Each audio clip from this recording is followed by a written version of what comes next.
Yo, what's good, Whistleblowers? What's good? I'm Punkie Johnson, and I got my boy here. I'm Morgan Mizell. Yeah, and today we got Thomas Jones, Yep. former Pro Bowler, Yep. Former All-Pro, Yep. and recently just got nominated for the NFL Hall of Fame. How's that feel?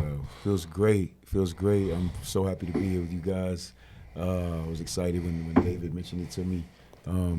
I love doing these type of podcasts because it's just raw and honest and official. So I'm glad to be here. Yo, I'm glad to be here, man. You are the first pro football player I've ever met. I'm like, the whole week I just been sitting up there like, don't go up in there, I'll Google it. Don't go up in there, I'll Google it. Try to keep it together. Just chill.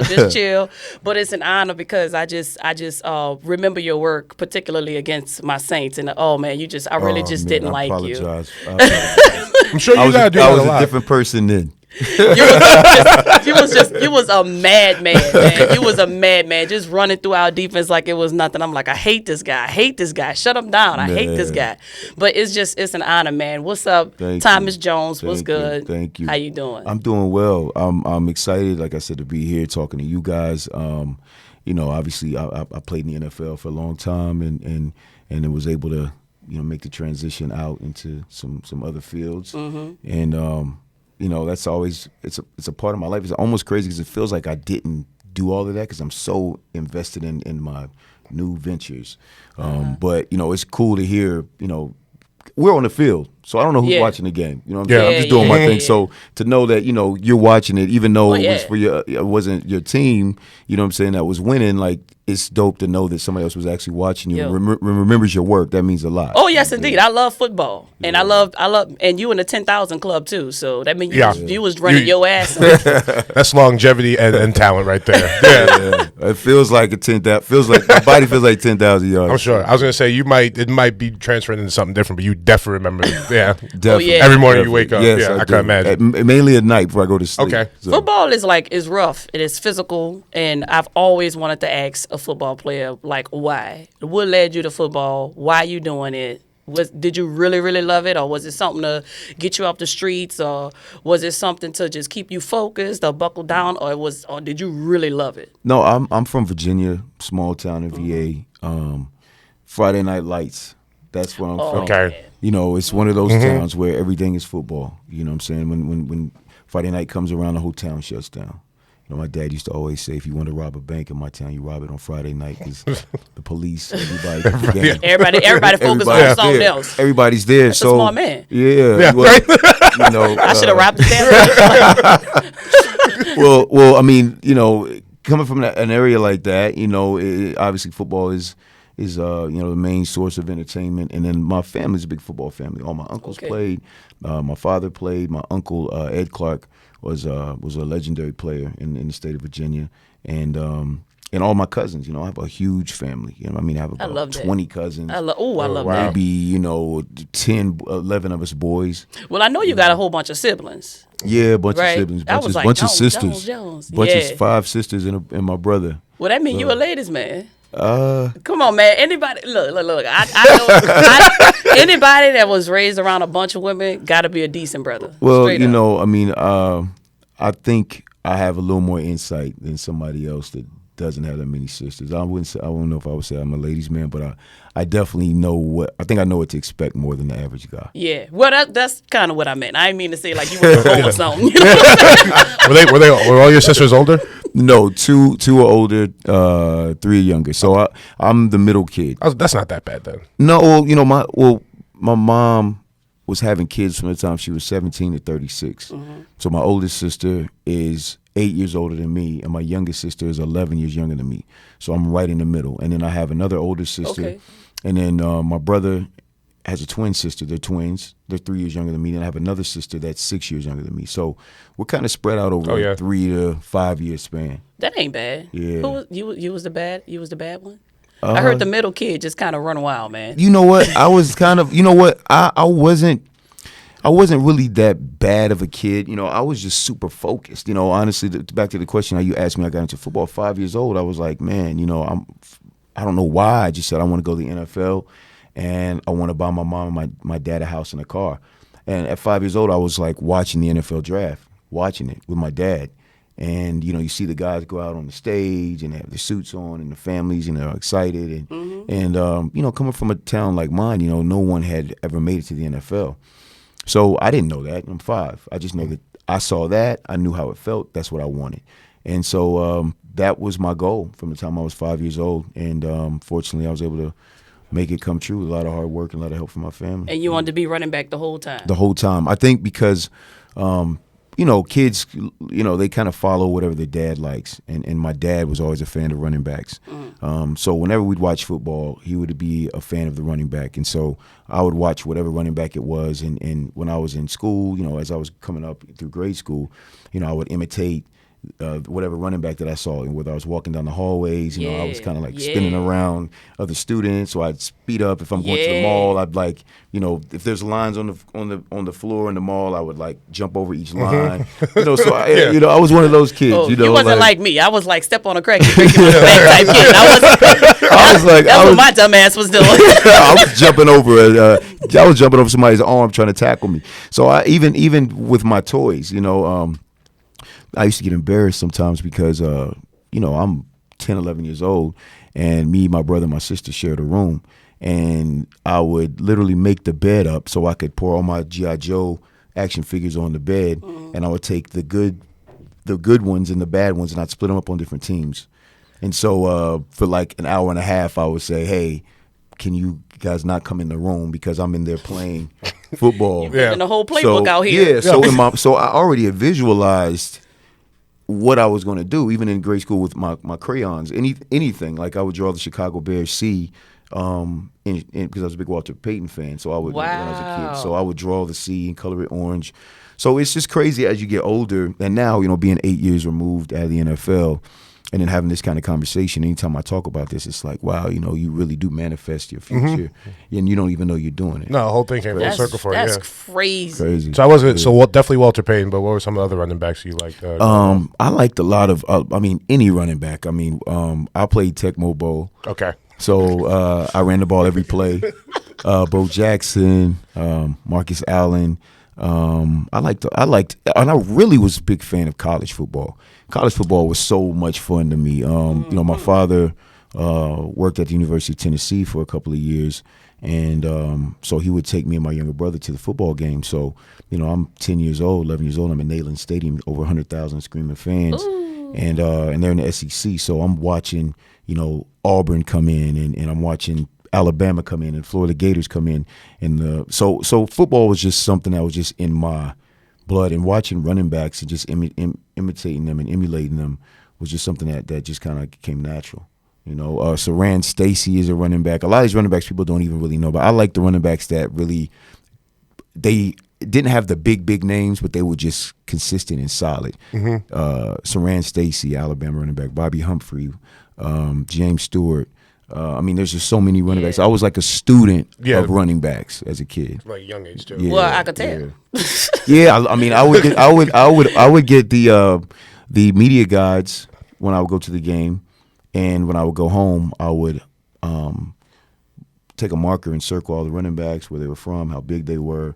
I was infatuated. I was just infatuated. Damn, you go deep. Yeah, I was infatuated with football and infatuated with running backs. I'm learning from you. I'm going to go home and draw a big old stage with like 1 million people in the audience. And maybe that should have manifest for me, man. Listen, it worked for me. It could work for you. So. Oh, my God. Yo, that's crazy. Like, so, okay, first of all, what I really want to know is, did you go to Virginia because you were in Virginia? Was that the reason, or... No, I actually committed to Notre Dame after my junior season. My junior year, I had a breakout year, and I rushed for over 3,000 yards. Ooh, and goddamn. touchdowns. Yeah, we won the state championship. So pretty good. And then what's so crazy is my uncle had the one I mentioned, Ed Clark, had broken the state record for most yards in a single game in '68, and he had 449 yards rushing in one game. And my junior year, on the same field that he played on, I had 462 yards and broke his record. Yeah. Wow. So that was crazy. But after that game, it was the most rushing yards that Friday in the country. And so I was in Sports Illustrated, faces in the crowd, and all of a sudden I started getting all these offers. So I committed to Notre Dame right after my junior year. Lou Holtz, he came to Virginia, came to my school, and I'm like, this is Notre Dame. My town is like 3,500 people. You know what I'm saying? And Notre Dame is in town. At That's my crazy. high school. Yeah. You know, so I'm like, how can you say no to Notre Dame? So I committed and went through my whole senior year as a Notre Dame commit. I was really, really close to the running backs coach, Earl Mosley. He would come to 3 or 4 of my games. Every couple of weeks he'd come to one of my games. And George Welsh in Virginia, they recruited me very heavily because I was the #1 recruit in the state. And I just didn't see them as a football school. You know, I'm used to watching the SEC teams going to Tennessee. So if anything, I would have gone to an SEC school if it wouldn't have been Notre Dame. But just something happened. You know, he came to my house, and at 17 years old, I just had this gut feeling like, at least let me take a visit. And so I said, okay, I'll visit you guys before I visit Notre Dame. And I went on my visit to Virginia. Tiki Barber was my host.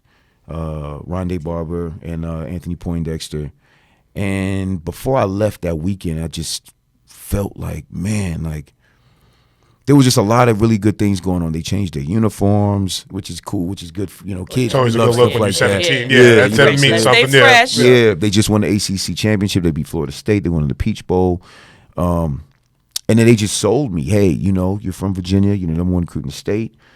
And I just felt like, man, it's a great education, but also it's an opportunity for me to be a part of something bigger than just me. Yo, I feel To really like start something and not just be part of that Notre Dame. Yeah, I wanted, I felt like, wow, this is something that I could be a part of because it was just some excitement there. And I was like, man. And so on my way back, I was like, I told my mom and dad in the car, I was like, because where I live in Virginia is 5 hours away from Charlottesville where UVA is. And I said, hey, I think I want to go to UVA. And they were very supportive of whatever it is that I wanted. So when I got home, I was stressed out because I was like, how do I tell them? Oh, yeah, because now you got to call up the people you committed because to. the next week I'm going to Notre Dame. Like not just calling any up a coach either. It was Luke Holtz. Next week. Yeah. So I'm like, man. So I was like, hey, Daddy, can you do me a favor and call them and tell them, I'm not coming? He's like, no. Hell no, yeah. No, you got to do it.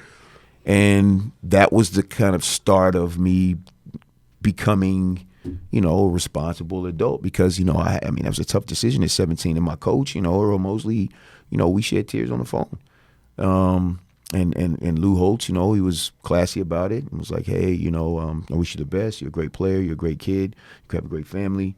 Because you become close to these people. Me and Earl Mosley, I mean, he was kind of like an uncle. Okay. And so it was just hard. And then what happened was the running backs coach at Virginia that recruited me, once I actually went to UVA, he went to North Carolina. So I had a whole new running backs coach to carry. Wow. So, it was just a crazy time, but I'm so glad that I went there. My 4 younger sisters went there after me. We're like UVA royalty there. My family is. That's what's up. It's I great. just keep imagining that phone conversation. Like, what if he would have been like, really, bitch? Well, fuck you. So I had a coach from Virginia Tech, Todd Grantham. I think he's a defensive coordinator at the University of Florida. He was from Virginia Tech, and he came to my school and was like, he came to my house, and me and my mom and dad are sitting on this side of my dining room table. We have this little-ass dining room, and he's on the other side. So he's there, and I'm in the middle, and my mom and dad are here. And as he's talking, my dad is boom, boom. And I'm like, he's talking, and I'm dozing off. and Wake up. And it's like, so he leaves. Because I was not interested in Virginia Tech. Yeah. Okay. Like, there was just nothing about them that just intrigued me, and I was just nothing. And I'm like 2 hours away from there, but it's just like, no. And he just wouldn't stop. So he came to my school, and he wanted to meet with me, so he got me out of class. I went in the gym, and he goes, hey, just want to know, are you going to come to Virginia Tech on a visit? And I was like, well, I'm not sure. But, as of right now, I don't think I am. And he's like, well, are you going to Virginia? And I'm like, well, I'm not sure yet. And he's like, well, you can't go to Virginia. I mean, you can't go to Virginia and not come to Virginia Tech. I mean, you're 2 hours away. And I was kind of uncomfortable because I'm like, listen, man, like I told you already. So my coach was looking through because I'm in the gym. So he's looking through the glass window. So he sees, like, I look over at him like, yo, come get your help. like, I'm trying to be polite. Yeah. Pushy. So he opens the door, comes in, and he's like, hey, Thomas, you can go back to class. So as I walk back to class, I hear boom.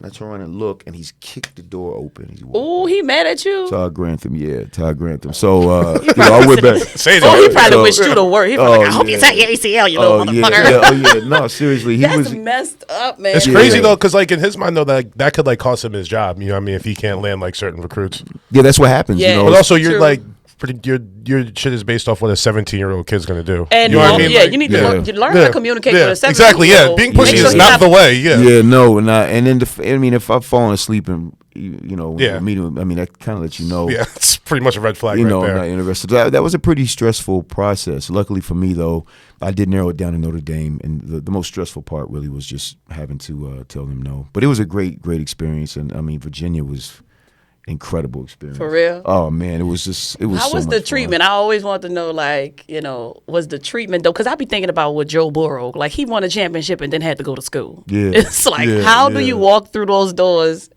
Not a regular student. Like, were you a regular student or like? Did you well, for me, my family situation, in my mind, it was, I had to make it to the NFL. My mother. Just a little background on my family. My mother and father were coal miners, and my father worked underground and was laid off because that's the biggest industry in my area is coal mining, and he couldn't get back in. And my mom went in with him at the same time, and she agreed to work 1 year because he didn't want her to go in there. But she agreed. He let her go 1 year because it's dangerous. But she ended up working 19. Wow. What? So she ended up working 19 all through the pregnancies, through the babies. She ended up working 19 years. Yo, that's solid. You got a solid ass mama. So yeah, big ups. So for me, it was more so about getting, her out of the coal mines, and then in my area, there's not that many opportunities, for minorities. There's just not that many opportunities. So it was very hard for my dad. He had to do this and do this. And did what he had to do. So in my mind, it was a different experience than my friends. When I was in high school, I took physics and English, and I already had a plan. Listen, I'm going to go to college. I'm going to go to UVA. They told me they're going to let me play my freshman year, and in my mind, I'm coming out my junior year and I'm getting drafted so I can get my mother out of the coal mines. So I didn't have that college party. Okay. It was like, yo. Hyper focused. Yeah. Ooh. You know what I mean? Let me hear your brain. It's like. I be tripping. I Right? be getting fucked I up. know. Yeah. No, I mean, I had my fun, but you must have, yeah. But it was controlled because in my mind it was like, this has to happen. I still have 4 younger siblings at home, and the house that they're living in, doesn't have AC. There's rats. There's, you know what I'm saying? Like that's just the environment that I grew up in because I'm from a small part of Virginia where there's just like economically it's just not really thriving like that. And you have my mother working in the coal mines from 12 a.m. to 8 a.m. and then my father working here and there where he can get work. So it was a serious thing for me. So when I went to college, I already had 13 credits. So what I did was I said I'm going to graduate in 3 years, so I already have my degree. So I took 12 hours during the fall so I could focus on football. Then I took 21 in the spring. I loaded up, took 6 classes, and then in summertime, instead of taking 2 classes, I took 4. So I'd have. Oh my You God. went to summer school?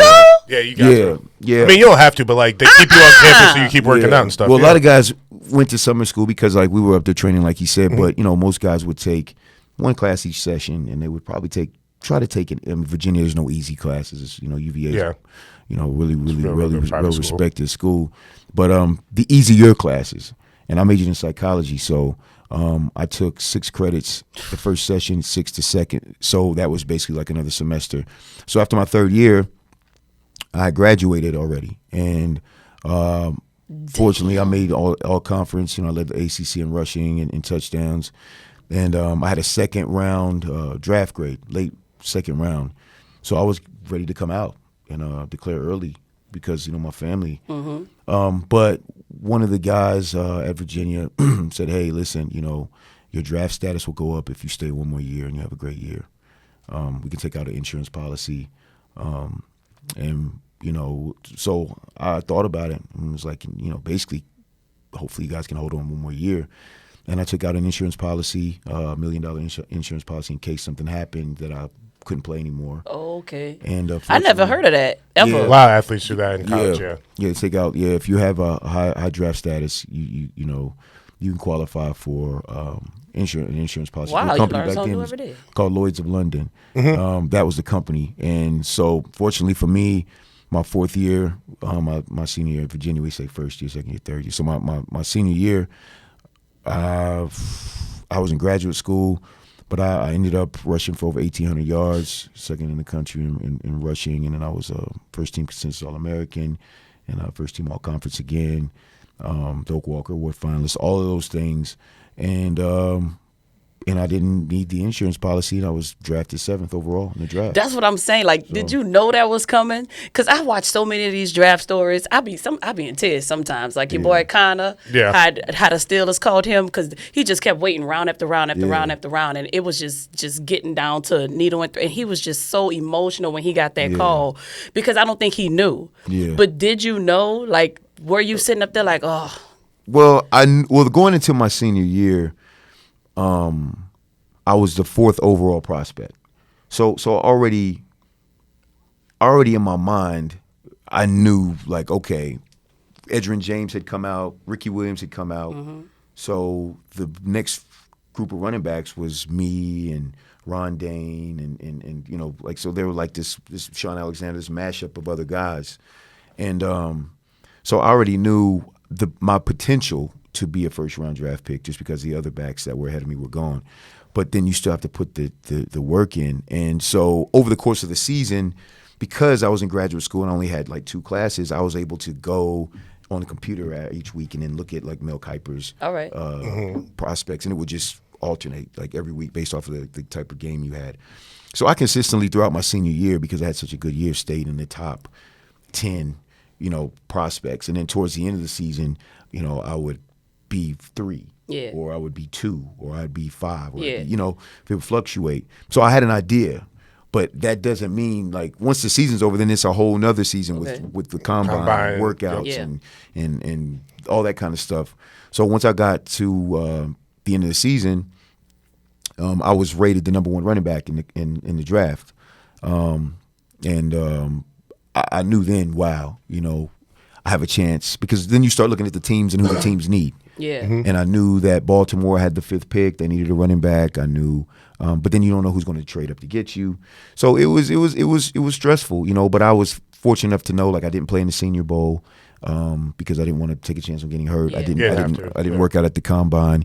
I was able to say have my own pro day, and all the scouts came to my pro day. So I was fortunate enough to have that. That's top dog shit right there. But you know what's crazy is that during those times at the draft, there was only 5 prospects invited.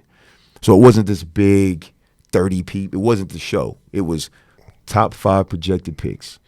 And Per position? No, just the top 5 projected picks in the order that they think the teams will take them. Oh, okay. So my draft, the first team was Cleveland. The Redskins had the next 2 picks. The 3rd team was the Bengals, and the 5th team was Baltimore. So it was Peter Warwick, Courtney Brown, Chris Samuels, LeVar Arrington, and me, because that's the order. So I was supposed to go to Baltimore at 5. I'm from Virginia. They needed a running back. All right. So, you know, so I was supposed to go to Baltimore at 5. So as the draft, I wasn't nervous because I was like, I know I'm getting drafted. Yeah. But I'm like, I'm going 5. I'm going to be in Baltimore. I'm going to be home. Yeah. You know what I'm saying? I'm going to be in D.C. Like, ooh, bruh. You had to go all the way with it because it was Arizona, right? Well, they drafted everyone in the right order, but when it came to the 5th pick, you know, my phone didn't ring because I'm watching everyone else's phones ring and they're getting up. And then, so I'm like, I'm next. Now, at this point, I'm the only one back there. Because everybody else is picked, you know. Peter Ward, Pete's going for LeVar and Chris Samuels. They're probably already on a helicopter back to D.C. to the Redskins. Like Courtney Brown already had his deal done before the draft already. Yeah, so Courtney already knew he was going to the Browns. So I was the last one. So Baltimore's on the clock, ball tag the boo, blah blah blah. You know, the Baltimore Ravens on the clock, and I'm like chilling, like, so I'm looking around, like, this is it. And then all of a sudden, it gets a little bit the clock. I'm looking at it like my phone. I look at my agent, look at Tom Condon. I'm like, you know, he's just standing there, and then this panic comes over me because I'm like, yo, something's not right. So I'm like, maybe they're just not gonna call me. Maybe they want to surprise. I'm thinking anything. You know? I'm hoping they want to surprise me. because I knew the next team that needed a running back was Arizona. Yeah. And the running joke throughout the whole combine and like the all-American banquets and all that stuff between the running backs was no one wanted to go there because they were just so bad. And it was like a graveyard for running backs. So so it was like, you going to Arizona? No, you going. You know, Yeah. that type of thing. Damn. So Baltimore didn't pick me. Who Baltimore ended at up the fifth because at the fifth pick, the Baltimore Ravens select Jamal Lewis, running back, University of Tennessee. Now I'm like, so the next pick is Philly, but they have Deuce Staley, they have a couple other backs. So I'm like, well, I'm the next best prospect. Sometimes teams draft off prospect, not what they need. So I'm like, maybe Philly will draft me. And the sixth pick comes up, and they pick Corey Simon, defensive tackle from Florida State. So now 7's up. So now I'm dead serious. I'm like, I hope they just bypass me, get someone else, so I can go. That's how bad I didn't want to go there. Oh, man. bruh. Because you understand, in my mind, there's no way I'm going there. I'm going 5. Yeah. So I'm hoping my phone doesn't ring, and it does. And I look at a 602 area code, and it's I don't even know, Vince Tobin, I think that's his name. I can't remember his coach's name.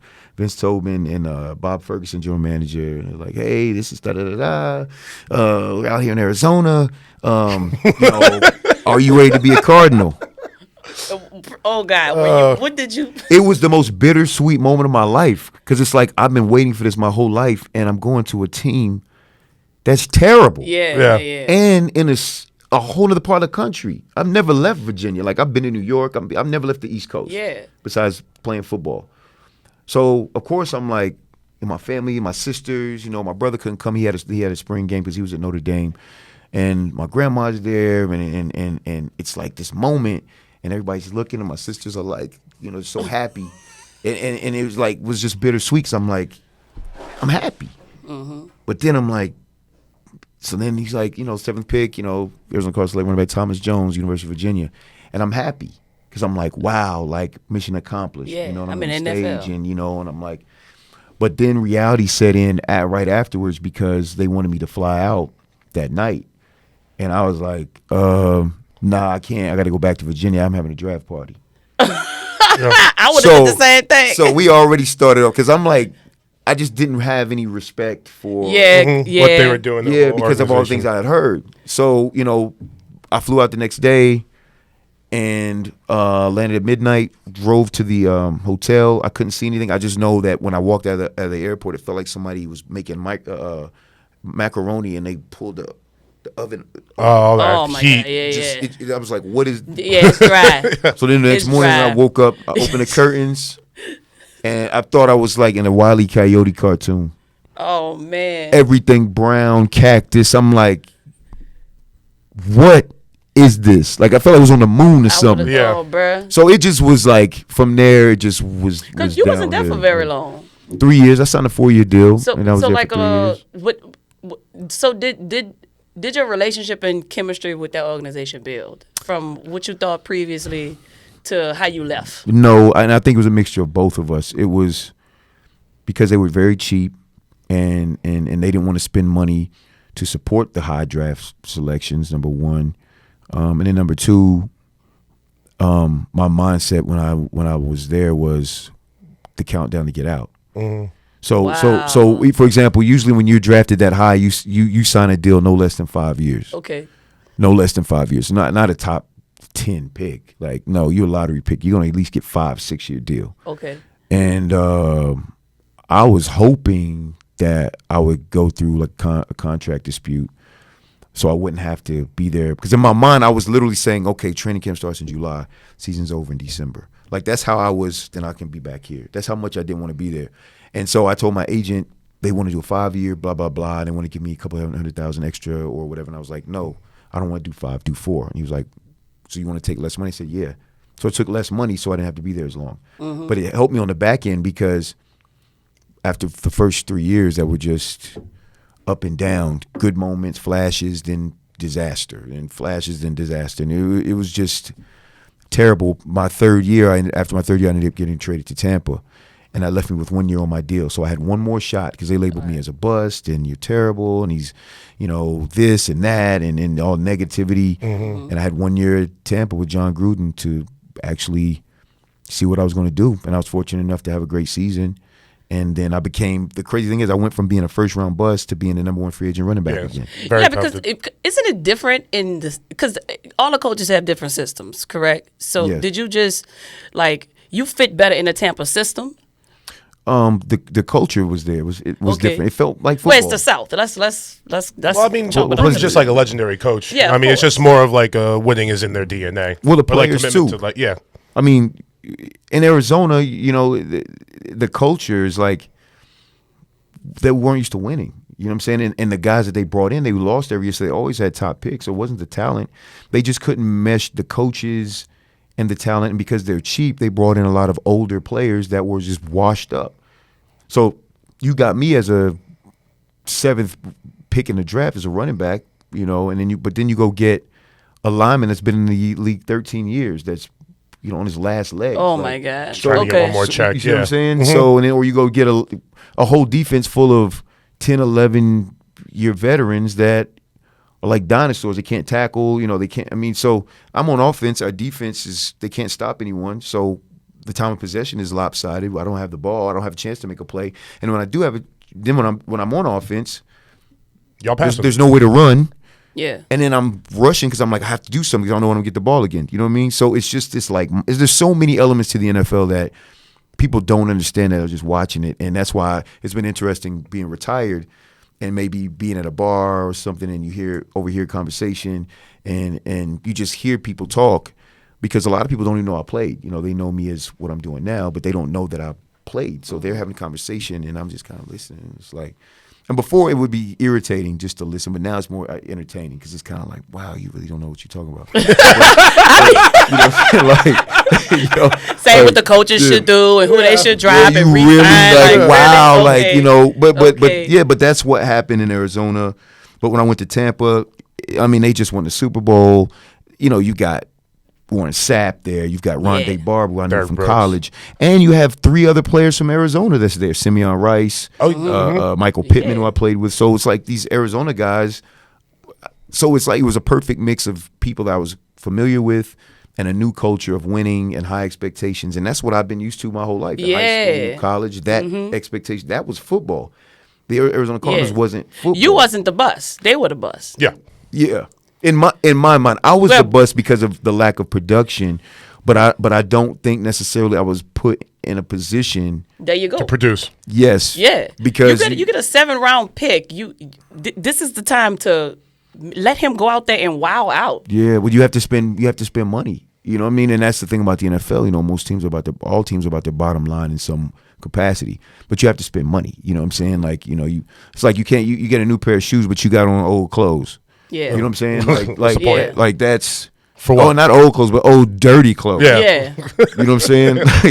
That's a comparison. One player that got paid, that got paid for real, and he balled out. This was Michael Thomas. I've seen a whole bunch of players get paid and don't measure up to what they getting paid. He went out there and balled out. I was proud of him this year. Yeah, I mean, a lot of it is positioning. Like I said, it's you look at the player. If you're a receiver and you don't have a good quarterback, it's going to be hard. And, and if you don't have a decent running game, then all they can just double coverage. Same thing with a running back. If you have a great running back and you don't have any type of passing game, and your defense can't stop anyone, then you can't get the ball. So there's a lot of things that determine the success of a player, and people obviously look at the money because there's so much money, but the mechanics of it they don't see. They just see, well, you got $100 million contract. You're supposed to. That's like, well, no, that's not logical. You know what I mean? It makes sense. From a production, you think he's supposed to produce at that level because of the money, but he still has to be in a position to produce at that level. I dig that. Sean Payton put that boy in position. All right, Sean, with your You were kind of lucky too because you got out right before the fantasy football boom. So people really still don't know what that is. Because people they really just look at the bottom line stats and determine a player's worth off of that. It's just there's so much more that goes into playing running back in the NFL than just rushing yards and touchdowns. You know what I mean? Yeah, the mystique of the NFL is gone. But I think the mystique of everything is gone for the most part. I think the internet, social media. I think the fact that everyone has a voice, everyone is an expert. It's the mystique is not there because anybody can listen to anybody. Mm-hmm. Where back when I came in the league in 2000, people were dying to just know what happened in the locker room. Like, there was no Twitter. There was no, fantasy football wasn't big. There wasn't even an NFL network. You had to really earn your respect. You know what I'm saying? You had to make plays. Like if you were on prime time, you know what I'm saying, with Chris Berman and you know what I'm saying? Like you were popping. Like you were like, yo, where now it's like you can be on anybody's Twitter feed, anybody can come up with some page and get 200,000 followers, and now they, so I am fortunate that I was able to come in at that time because I understood what the NFL stood for at that, when it comes to football, not the business and political part, but as far as the actual football and the guts and glory of the game, all right, that's what I came into, and I realized on my back end. Year 11, year 12 is when I was like, man, I kind of felt like the grandfather in the locker room because I'm just seeing the culture it's completely shift, yeah. Because I know this is the end for me, and so as I'm kind of watching what's going on, I'm like, dudes rapping in their locker, they on World Star, they tweeting, and you talking about your last year? My last few years, when all that social media stuff started coming out. You know what I noticed? I don't know what that did. Last year you had no fumbles. Did you know that? I don't think you didn't fumble. You didn't fumble a receiving pass, and you didn't fumble a handoff, and you played 16 games. Yeah. What the fuck? Well, because I do arms and forearms, so I think I only had maybe I had like 2,600 carries in my career in regular season games. I think I maybe only had, 10, 11 fumbles to maybe 13 fumbles over the course of the career. Yeah, there had seasons you had one fumble, but this was the particular season I remember because you had 0. And I don't think I've heard of running back that had 0. Yeah, I just focused on ball security. And like I said, earlier about the running backs that I used to like the consistent running backs that, play all 3 downs. And made plays, and they didn't do all the extra crazy. Those aren't the backs that I watched growing up. It's the NFL, it's entertainment, but I just like the backs that just got it done, like Barry and some of these other backs that just got it done. You know what I'm saying? Like Walter, they got it done, man, and they just truly enjoyed the game. They played for the love of the game and the competition.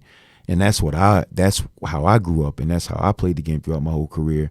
And so now, like I said, to see the game, for what it is, I get it. It's an evolution process. Yeah. Just like everything in the world, the world's speeding up and it's picking up, so you got to keep up.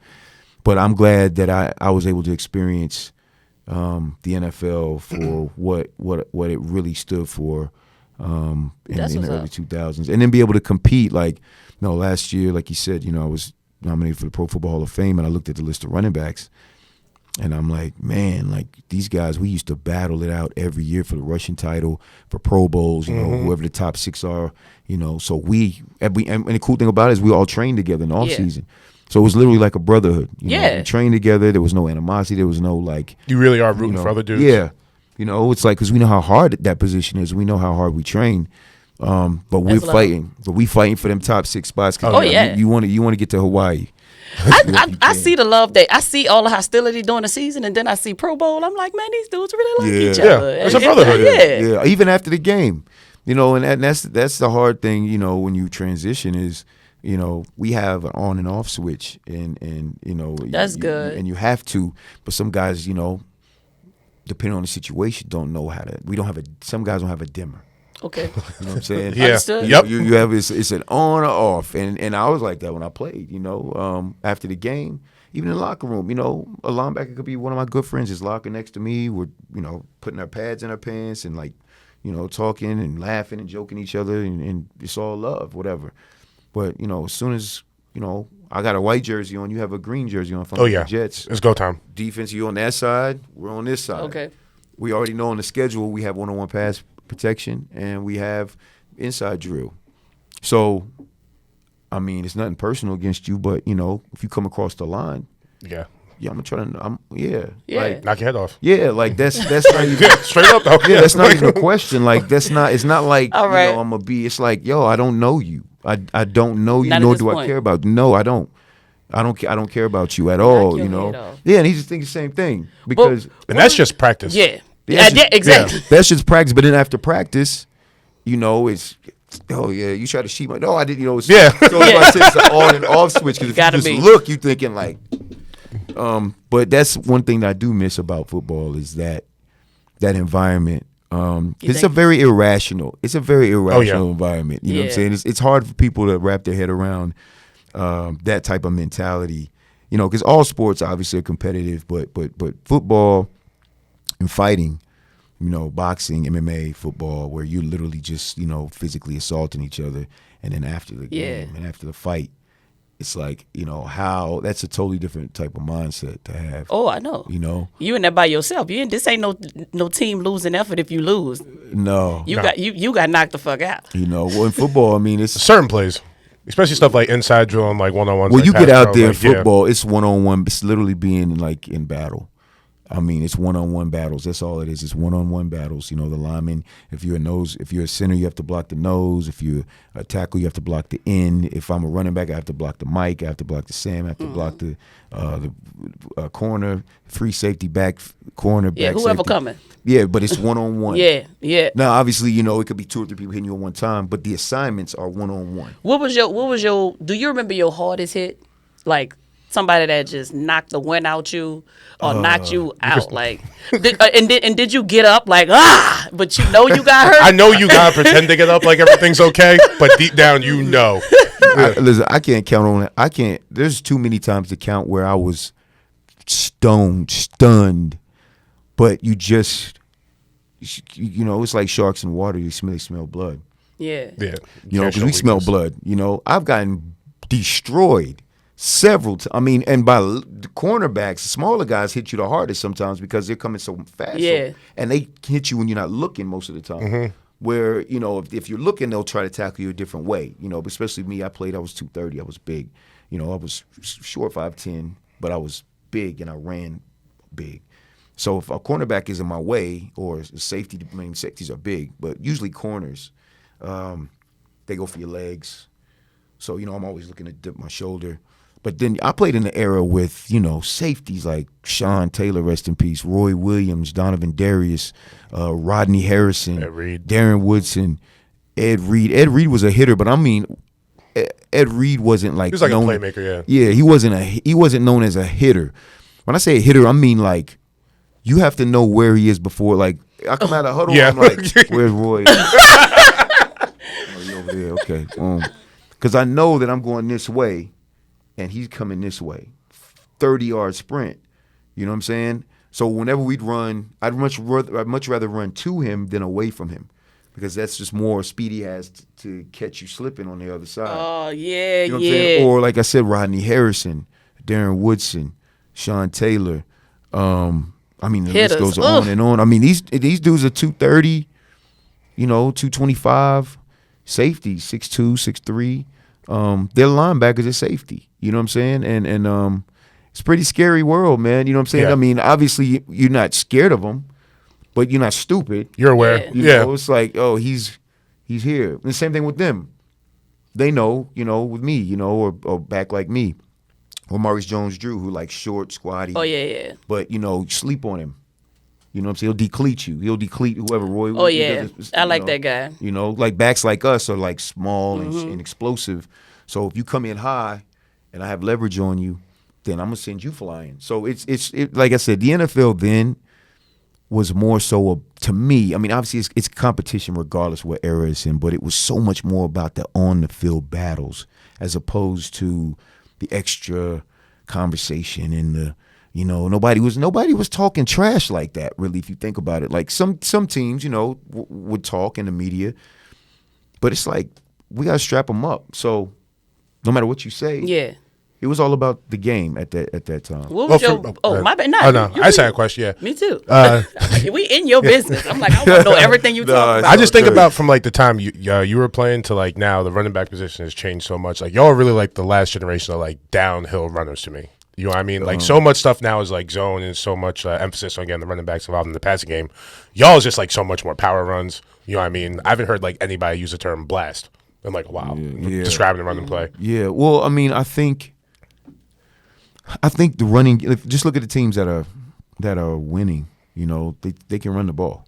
You know, and then look at the backs in the league. Like, I think there's a misconception too about running backs in the running game because you have a lot of running backs that are running for, you know, the same amount of yards that we were. You know, I mean, you've got, you know, your what's his name, Ezekiel Elliott's and your Christian McCaffrey's and you know, not this year I know, but perennial guys like, you know, Todd Gurley and Nick Chubb and you know, the guy from Derrick Henry. You've got backs. You know what I'm saying? I think teams have gotten a little more creative, and I think it's gotten a lot of teams in trouble because they don't have an identity. In the NFL, if you can't run the ball, you're not going to win. Even the Patriots. People say, well, the Patriots run the ball. They run 4 plays. You know, they run inside zone, they run toss, they run outside zone, they run power. But they run 4 plays, and they run them well. From different formations. Yeah, and because what running the ball does is it demoralizes a defense and humiliates a defense, like what Derrick Henry was doing. They got 9-10 in the box. Ooh. Doesn't matter.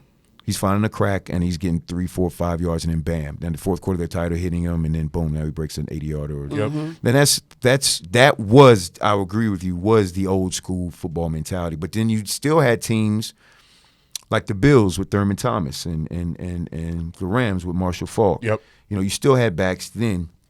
I think it's just kind of in a different. It's just, it's similar, but it's just in a different package. Okay. You know what I'm saying? And I don't really watch the NFL that much anymore, just because you know I did it for so long, and then some of the political stuff that I don't agree with, and then just the nature of the game now, just doesn't really do much for me because I think there's just too many other storylines that I don't care about. Yeah. You know, like you just want to watch football if you're going to watch it. Well, I mean, when it comes to like the players and their cleats and their that type of stuff, you know, it's like I don't care. It's like you got M&Ms on your cleats. Like I don't care about it. You know what I'm saying? Like, but no, when it comes to the running game, I think the NFL teams still run the ball.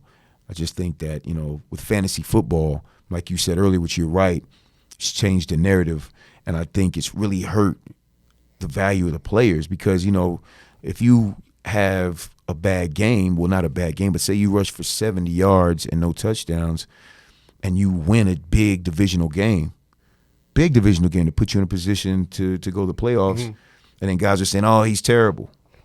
So you're not thinking about the pass protection? You know, just nothing about anything. Yeah. You know, we're back when I was in the league. It was people paid attention to that. You know, they knew that the Steelers hadn't, you know, were giving up 40 yards or 50 yards a game rushing, and you know you had 80. Or the Steelers, you know, I had 100 yards, 101 yards and no touchdowns, but the Steelers hadn't given up a 100-yard rusher in 30 games. You know, you would know those things because those specific details matter. But now they matter to the teams, but I think just to the outside world, they really don't care that much about that kind of stuff anymore. In your time, we RefRatings, so I have to ask this question: Who do you remember the name of the ref that you hated the most? And any call, like, you know, I got a favorite ref and I got a ref that I hate. I got 2 because they are pieces of some of them pieces of shit and some of them good. And your most controversial call where you was like, really? Are you serious? Well, you know, I was one of those players that try to be cool with the refs, and Ed Harkerly, the ref, he had one with the big arms. Yep, oh, lawyer. Yeah. His son's a ref now. Yeah. Well, you know, he reffed a lot of our games. So when I would always go find him and, you know, flex with him, get on his good side. And, you know, and that helps because a lot of times I'm leaning, and especially a away game, I can't hear anything. And, you know, it's loud, and I'm leaning before the ball step, anticipating I might jump off sides. And he may be, you're leaning, Jones, you're leaning with someone else who may just throw the flag. Oh, sweet. You know, give that warning. His name, the referee, I wouldn't say I hated him. His name was Brown. What was his name? Black guy, had big black glasses. I think he passed away. Because I was about his name to say, was, not Jerome, huh? His name was Brown. His last name was Brown. We gonna find him. Yeah. He was. Type in NFL referee Brown, and Shit, my phone is on. he cost us so many games. And Really? he would get in the way. Yeah. So I'm running like pass routes, and because he was kind of big and like Not mobile at all. yeah, so he couldn't get out of the way. He had glasses. He had big glasses. Let's see. Let's go to images and find this guy. Yeah, big glasses. What year was that? This was We got Jerome. Jerome, my favorite what's referee. his last name? Jerome Butler. He my favorite because No, not him. Jerome my favorite because he don't really be knowing what be going on. Oh, I know exactly. Jerome be sitting up there like, what? Who did it? Oh, I gotta call it, right? yeah. It's me. It's up, and then he go up there and he be like, all right, offsides. Oh yeah. I he think just- it was yeah. What was it? I'm just Yeah, he just cracking let up at everybody Jerome. figure it out. boy. he just Just know we moving it 5 yards. Yeah, Leave it at that. Yeah. He let everybody figure it out. Then tell him. Jerome don't be knowing what he doing. I love him. He's so ghetto and stupid. But that referee was the one that I would be like, come on, bro, like get it together. Terry Brown. No, That wasn't him. no, that wasn't him. Oh damn. Did you just type in black refs with glasses?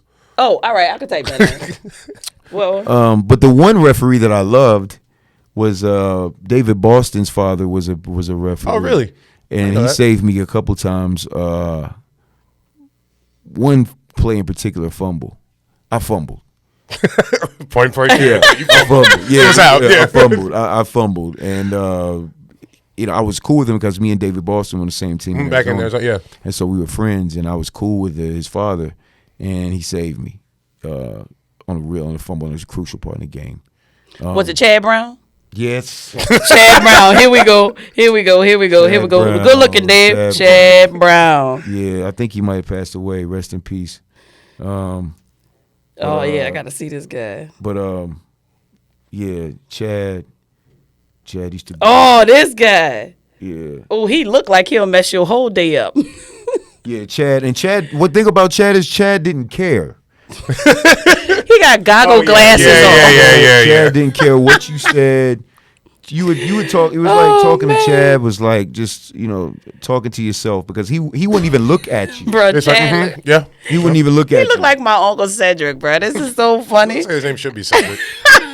I mean, in the way he's tripping, he's falling over. He's just. I mean, just call anything. And he cost us a game in San Francisco in 2008 when I was with the Jets, and that one game in particular, and we needed to win like 3 of our last 4 games to go to the playoffs and win the division.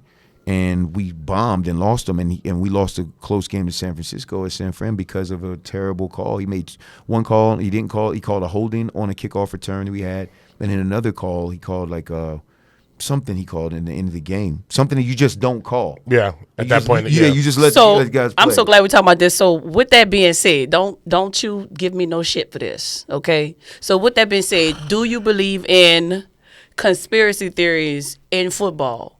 No. Yeah, she a Saints fan, bro. They think every single week something going on. because of the Vikings and the Rams. No, okay, first of all, okay, I always think that I kind of think they already know who they want to be in the Super Bowl before the season starts. No. It's impossible. But it's like Because you have to think of the only number. because of the way the referees be calling the games, like with Chad Brown. It's like, bro, seriously. And when the Saints had that Rams thing, God. they called come on,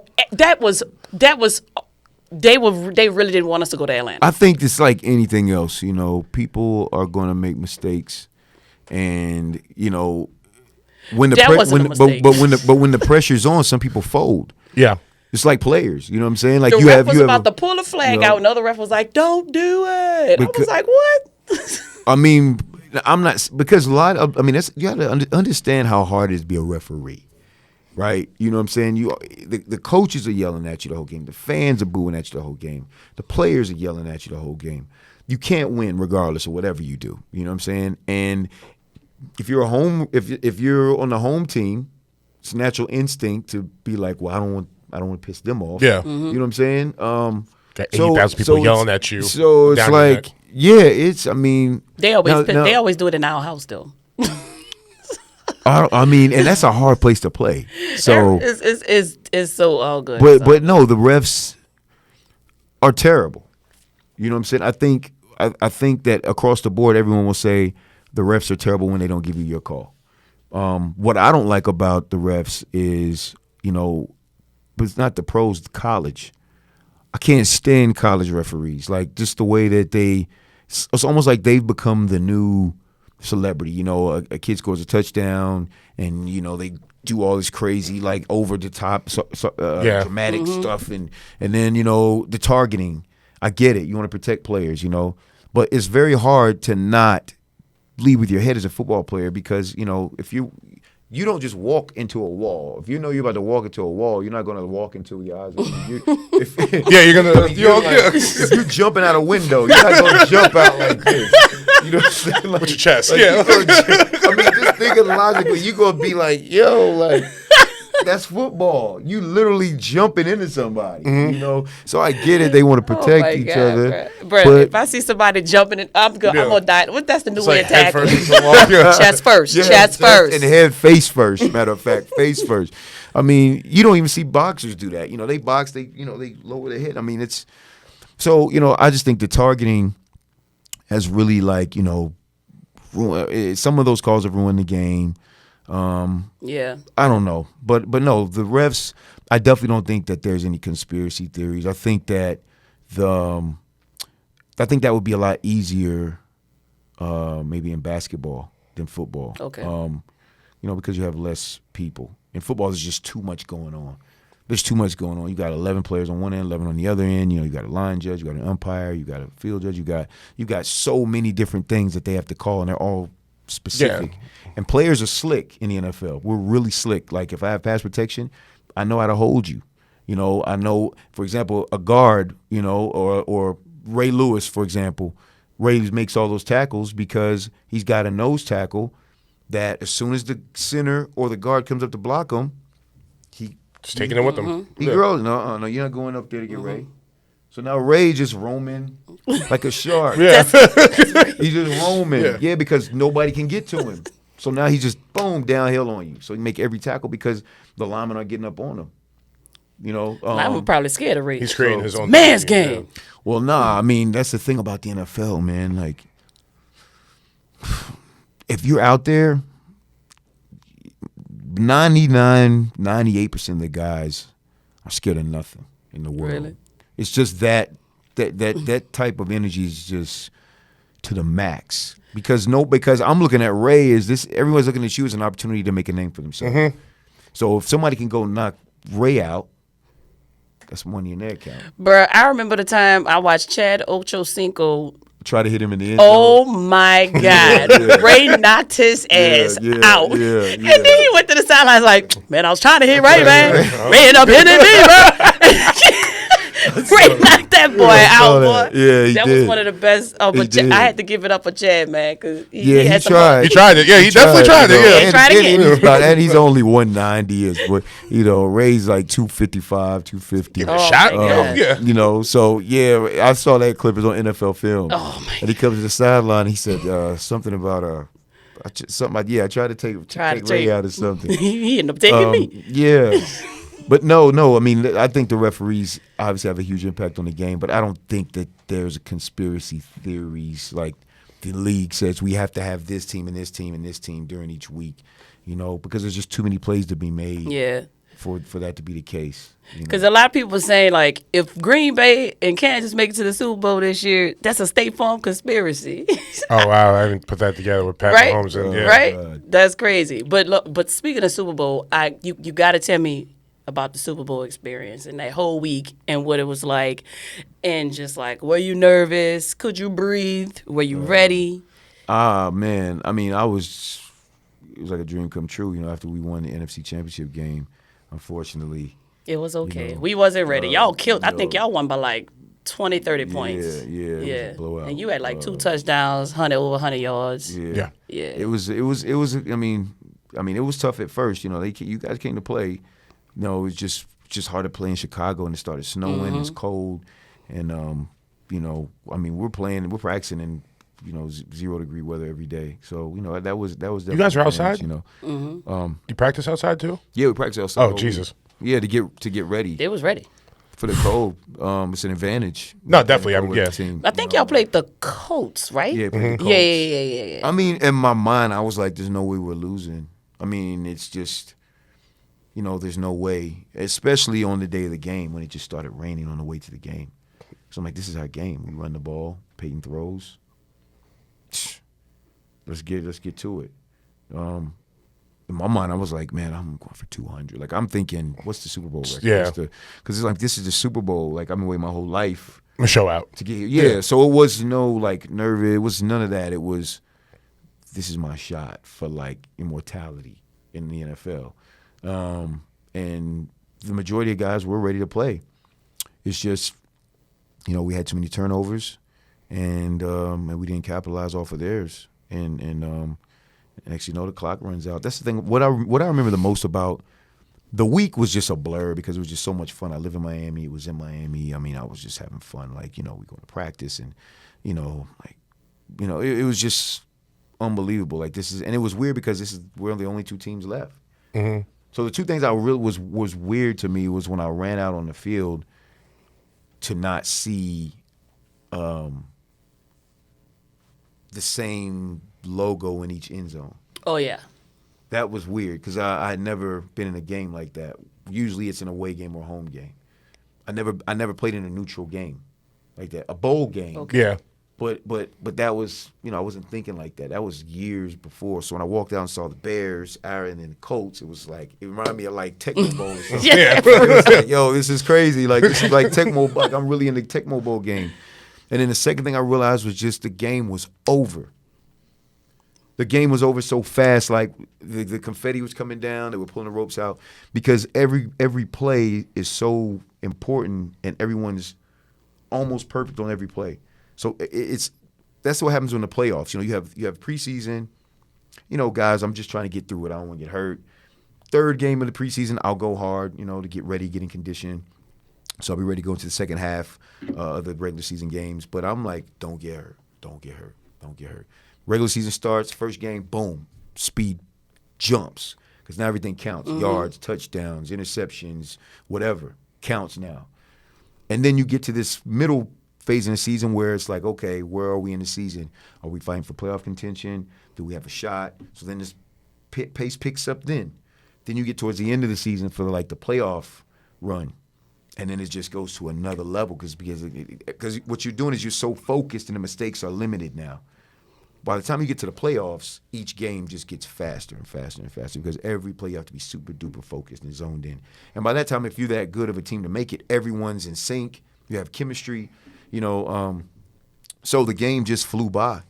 Before I knew it, I was sitting in the locker room, and Damn. it was like, what happened? Like we just lost the Super Bowl. It was all just and it didn't really hit me until the next day. The next day was just one of the worst days of my life when I woke up and was just like, wow, we lost the Super Bowl. You know what I'm saying? It was just it's like a girlfriend that you've been with just broke up with you and it was over. Over. Yeah, you've it's been damn, was she serious this time? Yeah. Yeah. You know what I'm saying? It was just and it's over and you can't get it back. You know what I'm saying? That's how devastating it was for us. So devastating to this day. I haven't watched the Super Bowl since, and almost. So you haven't watched. You haven't watched not since? one. No, and I almost went to the Super Bowl with the Jets, the one that you guys actually won against the Colts. They beat us in the AFC Championship. Oh, for real? And you guys did us a favor and beat them in the Super Bowl. Know what? Yeah. Oh, those are the Rex teams. You Yeah. guys did us a favor and beat them because I didn't want to lose Peyton to win again. But yeah, guys like Brian Urlacher might text me the day of the game. I usually go to the gym because I know people watching the game, so I go in the gym, get a workout in, and then kind of wait for it to the whole little wave of it to die down. We'll text each other. Lack might hit me. Jason McKee, Olin Cruz, how do we lose that game, man? How do we lose that game? I'm like, I don't know. Was it tight? I don't remember the score to that game. It was 29-17. we're okay. driving. I think with 4 minutes left or 5 minutes left, 4 minutes left, and we're down 22-17 after just terrible turnovers. You know, we had a fumble snap, we had a fumble kickoff return. Rex had an interception. I mean, and I'm like, we're driving. It's like 4 minutes left. I'm like, this is going to be one of those Super Bowl stories. Yeah. Where we score. Onside kick, turnover, something. Yeah. Well, we would have gone up. Because we were getting beat 22-17. Okay. So we would have scored if we scored a touchdown. You know, now we're up 25-22. You guys got an all-time defense. Or 25-22 with a field goal. I mean, 24-22. Unless we went for two, then we could be up 25-20. But the thing is, we're up. Yeah. So now we're finally back up in the game, and then Rex throws I was about to ask about Rex, man. You know, That's Rossman or something, right? Rex Roseman. Roseman? Yeah. Yeah, he threw a Play in Florida. he threw up just we had a sluggo route to Musim Muhammad, and he just threw it up in double coverage, and next thing you know, Kelvin Hayden's running it back, and now they go up 29-17, and you just watch literally like it just go like That it- time. Life just falls out of the whole it's side. a different perspective when you're on the field. And the Chicago fans are devastated, obviously, but as a player, it's like, I mean, I still think about it. You know, I think about it a lot. You know, especially around this time of year. It never leaves you. No, it's Man, damn. and it's different. I can't too. imagine. You know, if you're a player and a coach, because as a player, it's different winning it, because it's like you actually physically contributed. As a coach, yes, you won a Super Bowl champion, but as a player, it's like that's what you dream of as a kid in the backyard, Yeah. and, you know, with your friends and playing pitch up and tackle, and so it was devastating. But you know, I'm so happy I had the opportunity to experience it and play in it, and you know, I had a pretty good game. You know, I had over 100 yards, like 7 yards a carry, and I wish I could have got some more carries in the game, but I mean, it's always good to talk about. It's fun to talk about. Bruh, it's all good. Seem like you're ecstatic, yeah. So since you don't watch Super Bowl, no, I'm not gonna ask you who you think might win. Oh, I have to go for the Chiefs. Me Let's too. go. Yep, we on the Let's same go page there. Chiefs Yep. Nation, baby. I played in Kansas City, you know, for 2 years. My last 2 years, when I had a great time there. I was able to play with Jamal Charles and Dexter McCluster and a lot of other great players there. Yeah. And, it was a great experience, man. KC was the best place for me to finish my career because I was just leaving Chicago and New York, and it was a nice little wind down for me. Yeah. Great people in the city. They loved the team.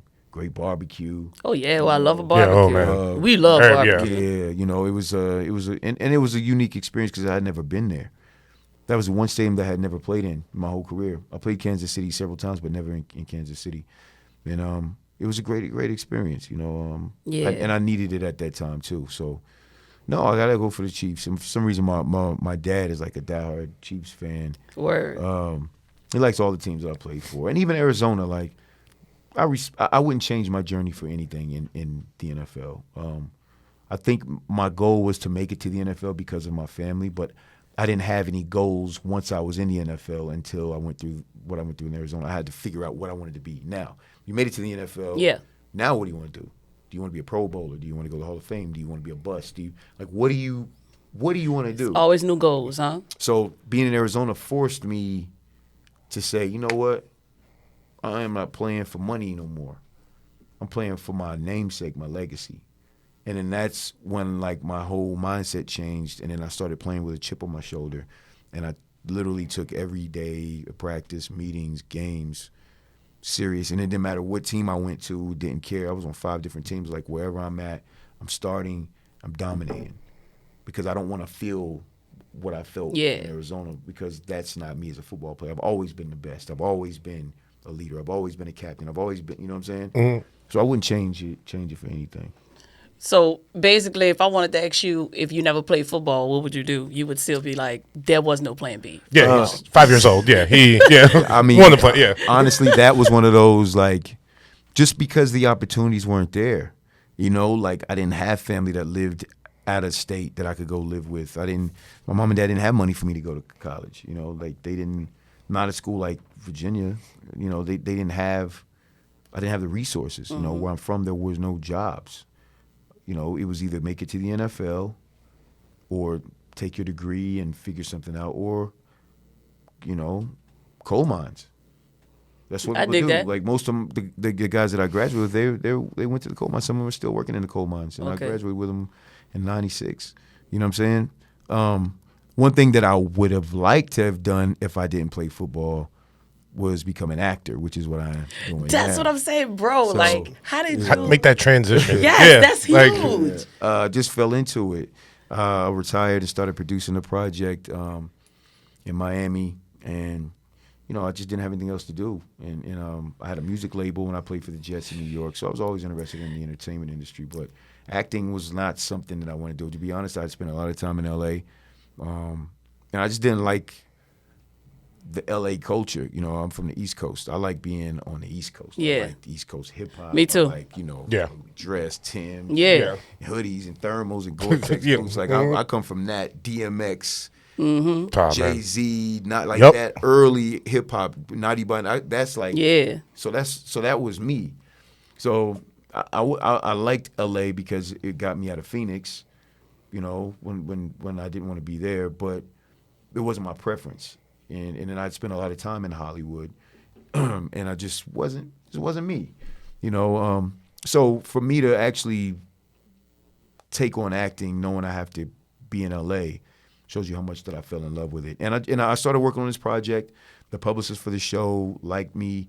She said, "Yo, I think you have some raw talent." I was playing next to Clifton Powell. I was playing his nephew. Michael Blackson was in it.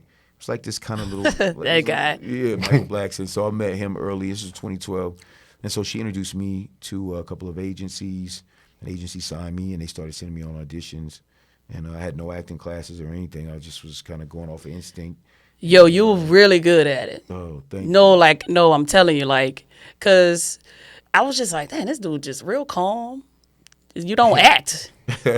You be there. So for somebody with no experience, just jumping in the game like that, I just gotta give you mad props for that. Thank you. I That's appreciate really it. good. I just, at that time, I didn't have any experience. I was just, unfortunately, too, I was cast for things like that I could just do off of instinct. Like I was cast for a small little role in Shameless. That's the first thing I booked on Showtime, and then I was booked for this other little show called Comedy Bang Bang on the IFC network. And then the third thing I was booked for was being Mary Jane. And I had never watched the show, didn't know what it was about, but the character was like a side piece. So, so I'm like, okay, well, what would I do if that was me? So fortunately for me, like it was a character that I could play, and I didn't have to really have much technical training to be able to pull it off. And it was better that I didn't, because, I think my character came across more honest and natural, and I was being myself, which really that's what acting is. You was the most caring side piece ever. You was so caring. I'm like, damn, where you be like come that from? sometimes.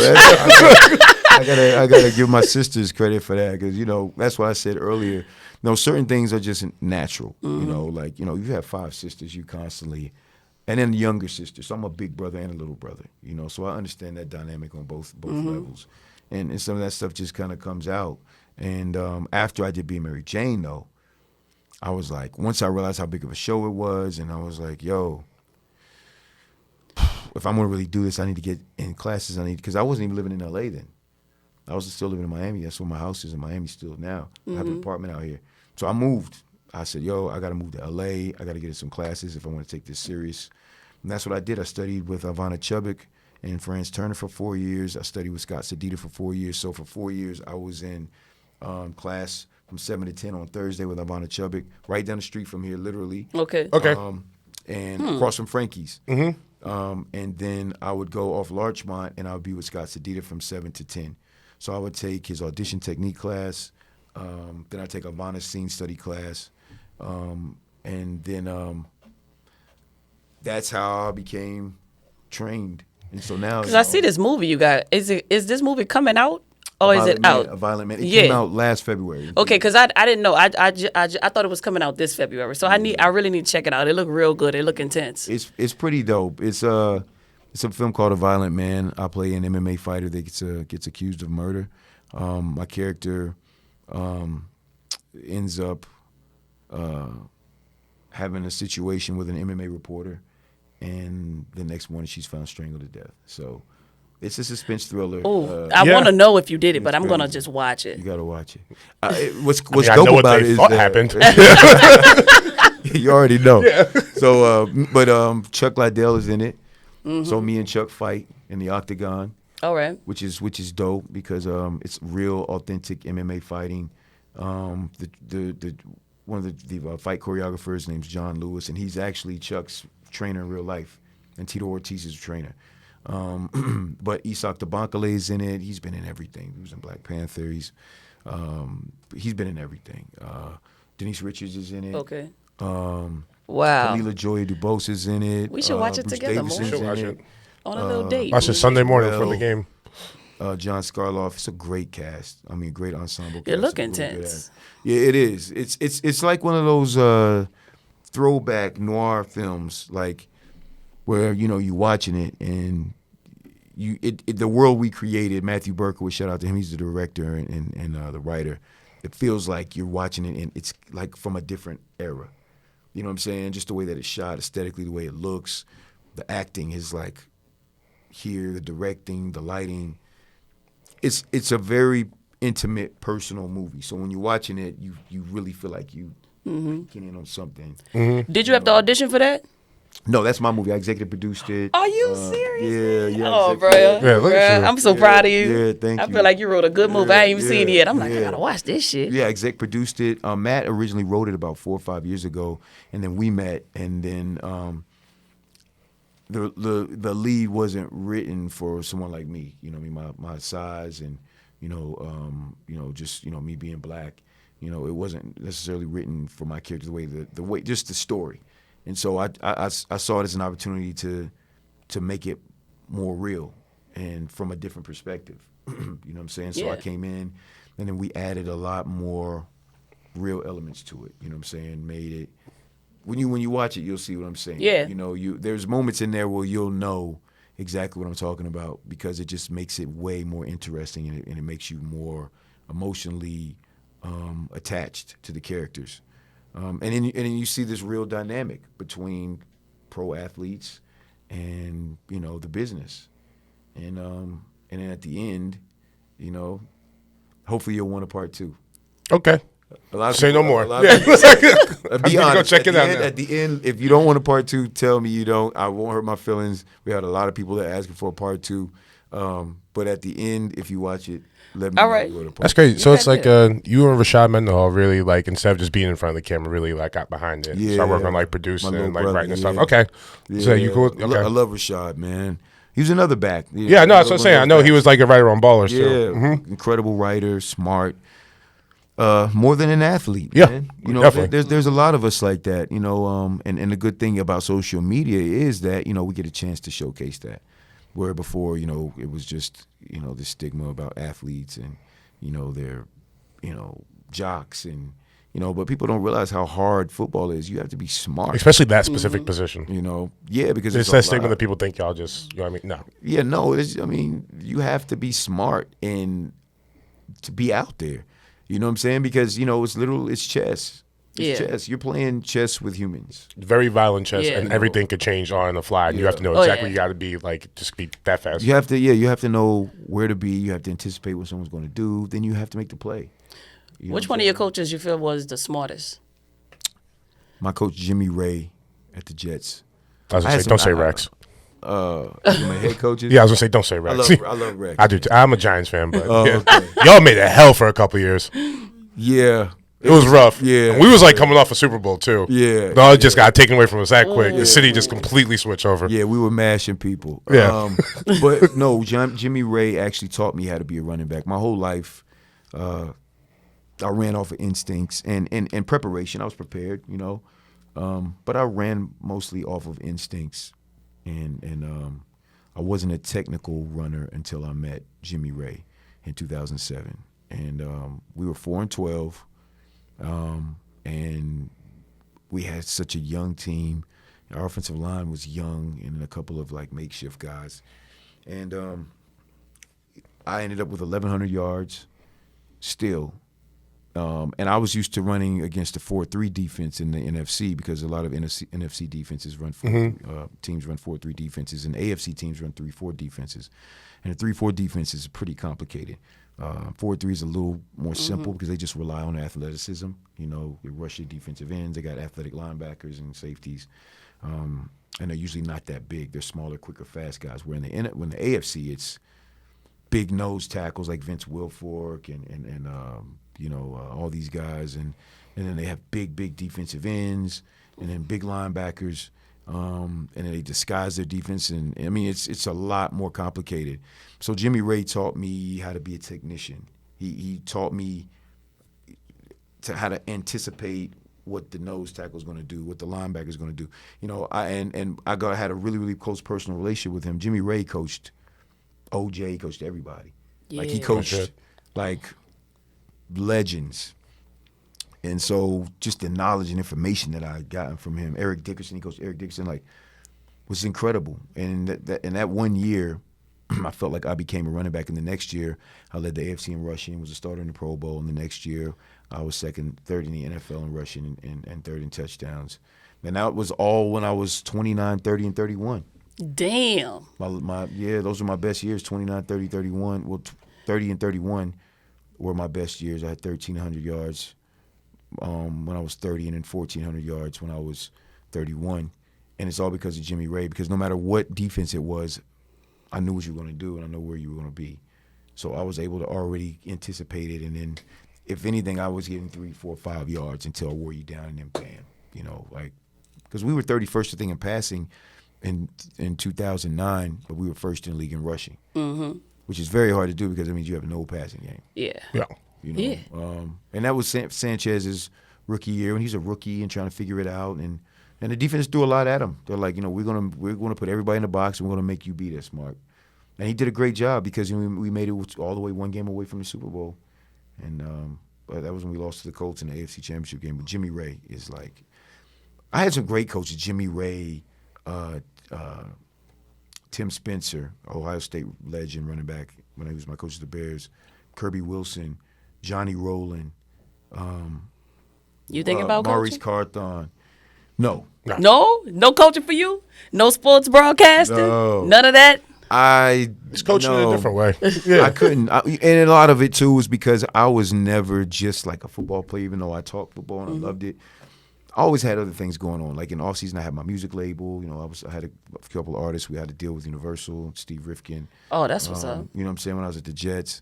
So I wasn't really football. Even the school I went to, you know, Virginia is not a football school. Virginia is a academic school and a lot of creative people, super liberal school. But it's not a football factory. So I wasn't that guy. Like I as much as I love football, it just didn't define who I was. And I'm destined now with acting, having my own production company, producing my own films and TV shows, and now having my own tech startup company, Castar. I'm destined to jump into totally different fields. Number one, I feel like it's important for me in my life to evolve and grow and be in different industries, but I also feel like I'm obligated to be an example to the other players that get stuck in this web of, well, I can only do football, because that's not the case, you know. And sometimes all it takes is for them to see one other person do it, and it gives them the courage to do it. You know what I'm saying? So what is Castar specifically? Yeah, Castar is basically, you know, basically when I moved to LA, I had an agent, but I didn't have a manager. And being in my acting class, what I started to realize was that a lot of the talent and actors don't have access to gigs. I mean, they don't have managers, they don't have agents, and they're giving these studios crazy money, but their satisfaction is coming from the class and the positive feedback they get from the coach, but they're not on TV. Yeah. So I'm like, you know, how can I help this? Because I'm coming from a different perspective. I played in the NFL. I'm not doing this to keep my lights on. I have a whole nother life in Miami.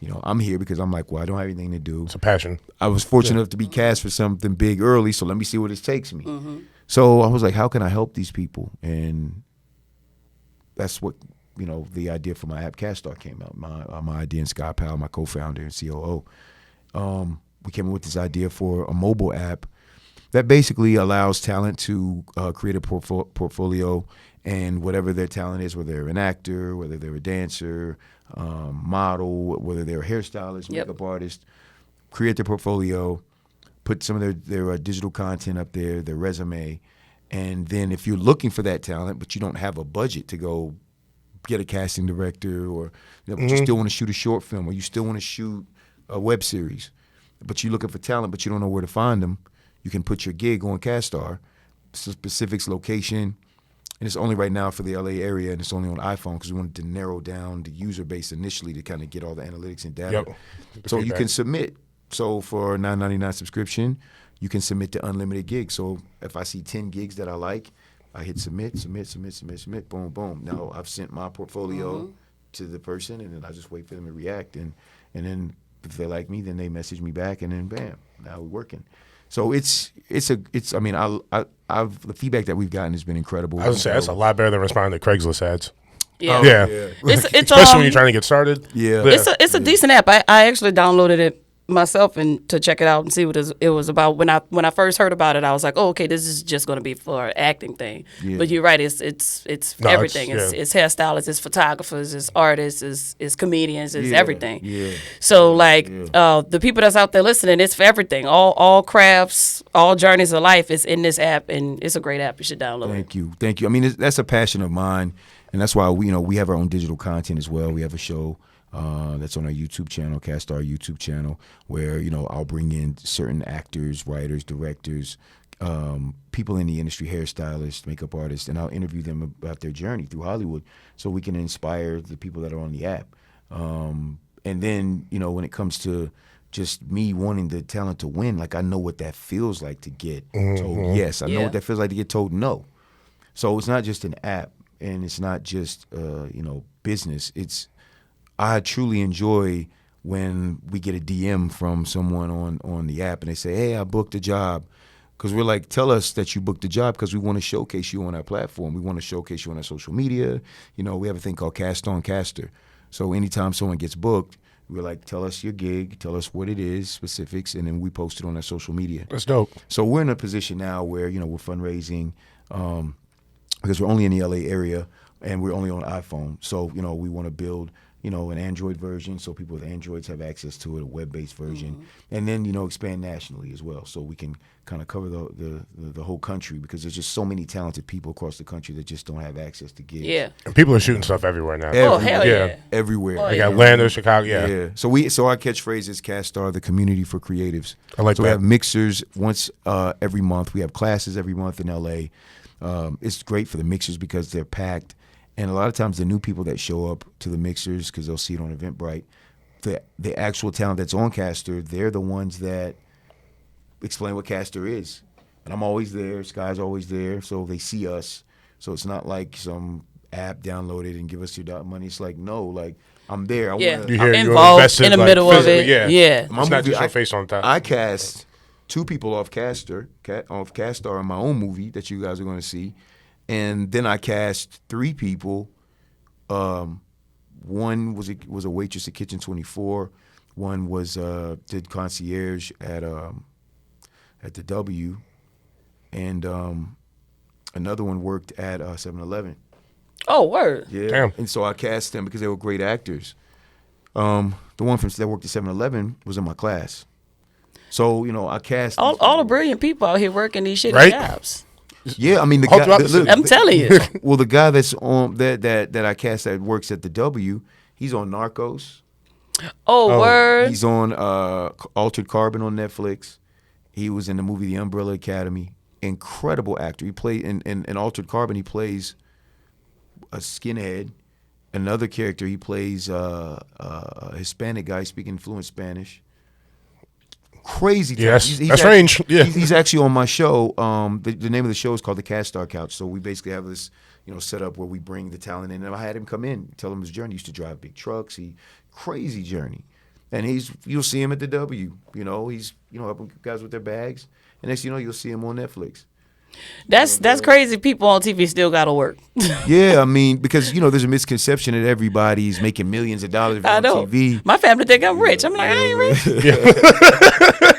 I'm like, why is y'all asking me for money, bitch? I got paid $1,200 for that. That's not even my rent. What are you talking about? No, but that's, one time. Yeah. that's how magical that the radio is and TV. That box and the radio, it's magic, man. I mean, they think money comes with it, but that's why, like I said, for Sky and myself, it's a passion to help talent and help them book gigs, because I know what that feels like, to get a call back. I know what it feels like to not get a call back. I know what it feels like to prepare for the audition and get a haircut and whatever the character is, you go out and buy something, so when you go in the audition you just don't even get a call back. Just whatever. And I know what it feels like to think that you didn't get it and all of a sudden all the auditions I ever fucked up, I booked them. All auditions where I walked out and I was like, I know them bitches ain't, but that was horrible. They called me. I was like, hello? For real? I was like, I fucked that audition up. That's how it works. Y'all sure? That's how it works. You know what I'm saying? That's how it works. People, it's very, very unpredictable, very subjective. That's why it's so hard. But it is gratifying, once you see that you're making success, and that's the thing that keeps us going. It's the little wins, man. Little wins. I was just talking to my homie the other day, telling her to celebrate the small victories. Yeah, the small ones, because it's just we just got to. I find in this business, I find celebrating the small victories, they're very helpful, so I don't fall into a damn depression. Yeah. Yep. You know what I'm saying? When I even get up, even if I bomb on stage, I'm like, you know what? I'm gonna celebrate this because I learned something from it, instead of going home with my head down. So you're right. all the small ones, we just gotta just that's what keep it going. That's the ones that you get. You know what I mean? Yeah. It's just like literally one step and one foot in front of the other. Yeah, that's what it is. Because I never know when the big one comes. But I know a big one gonna come soon. Yeah. Okay. I know it's coming. But you know what I'm saying? Manifestation. You know, and I really believe in that, and that's why I said, my NFL career was nothing but a manifestation of my ideas and what I put out there as a 5-year-old kid. I mean, there's no coincidence that happened. Because one thing my acting coach said that always stuck with me: if you believe it, they believe it. And I think that's what has happened with me as an actor. I believe in my characters. I believe in the work. The content matters to me. I make it personal, so it's not general words. It's I've connected it somehow to some real emotional place in my life, and it's also a release. Acting, because football is a way different mindset. There's a lot of elements there, obviously mental toughness, discipline, all those things that I carried over into acting and even into being an entrepreneur and owning my own tech company. But also in football, you don't show vulnerability. Right. You don't really show humanity a lot of times, because if I hit you and I hurt you, I'm a little happy about it. Yeah. And that's not real humanity. You know what I'm saying? I dig it. You're not supposed to get up and be hyped because some dude is laying on the ground. And it's not that you're happy that you hurt him. You're just happy you did your job. Did your job, And sometimes, depending on the vibe, it could be because he's hurt. It could be because that's why I said it's an irrational world. No. So if I'm saying, boom, somebody, I got him down, or if I knock somebody out, they've been talking a whole game, because that guys say whatever. We say whatever on the field. You disgusting, vile things. Whatever you can to get under somebody's skin. Wife, girl, like it's whatever. Some guys, not all of them, but some guys just have no filter, and that's just the nature of the game. You know what I'm saying? And you can't control that. Like, you can try your best, but you just can't reel that in. That's just part of it. Like most messed up thing somebody ever told you. Too. Yeah. Hey, this is a safe place. You don't gotta say his name. That's something about my girlfriend. It's too vulgar to say, but just know. I mean, it was like the second play of the game, and I was furious the rest of the game. And honestly, every time I had a chance to try to and it was a D lineman, and every time I got a chance to try to take a shot at him, I did. It was just. I mean, and I wasn't expecting it that early in the game. Yeah, second play is real early. Yeah, you gotta build up to that a little bit. Second play is like you had this on your mind for a minute, bro. Yeah, that's premeditated. And it was like, and it hit me like hard, because it was like, this. First of all, this is somebody I love, you know, and it's like, you know, no women and kids, you know what I'm saying? That whole kind of like old warrior. Say whatever you want about me, but they ain't got nothing to do with that this. type of thing. It's like, yo, you know what I'm saying? Like, yeah, not my family, not, you know, and it hurt me, you know, because of what he said and the way he said it was just like, you know, he just said it so casual, you know what I mean? It was like, you know, yeah. Excuse me? Like, and what's so know crazy is we ended up playing together on another team and living in the same apartment building. And I ended up right away him to practice every day. Oh man! I never brought it up to him. He never brought it up to me. He's like, I said that to everybody, bro. But this was I would have been like, remember, but this was 3 years later.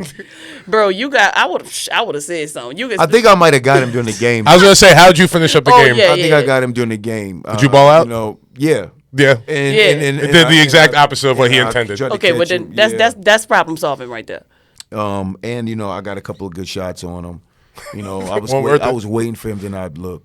I'm like, man, I pray that you're not looking at me. Because I had like 2 goals on each play. Do my job and then catch him. You know what I'm saying? Like, dead serious. I'm like, I'm gonna catch you. You talk to you out, yeah. I'm gonna catch you slipping. And within this 2.5 hours or however long before the whistle blows, you're gonna know that I'm here. So, but that's what I'm saying. Like that was the hardest part for me retiring. Was like, where do I take all this energy? Where do I take all this? Where do I go with this? Like, just raw. Don't even care about your body. Don't care what happens to you. You're just so mentally focused and zoned in. Where do I put this energy? You know what I'm saying? And acting and producing was perfect because it's safe. It's creative. Yeah. You can still have a certain level of success that you're used to depending on, you know, if your project takes off or whatever. Same thing with being an entrepreneur. It's the same grind every day. You lose a game, you win a game. You lose 2 games, you win 2 games, you know. We're looking for funding. You know, it might not fit someone's criteria, but then someone else is like, I don't know much about the marketplace, but I love the idea. Let's talk more. You know, so it's the same dynamic. It's just in a different field. But the tenacity and the drive that is inside of me, I had to do something with it. And unfortunately, I found acting and I found being an entrepreneur in CastStar, you know, which has been a great transition.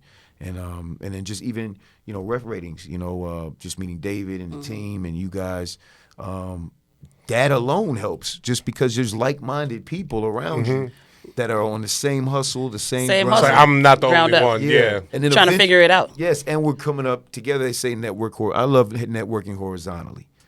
You know what I'm saying? I want to work with people who are here with me. Let's grow together. And in 4 or 5 years, 6 years, you know, we're having a different conversation. Yep. Versus, hey, can you help me? Hey, can you help me? You know, it's like obviously, you know, you need people to assist you in some way, but we're going to be those people. Yeah.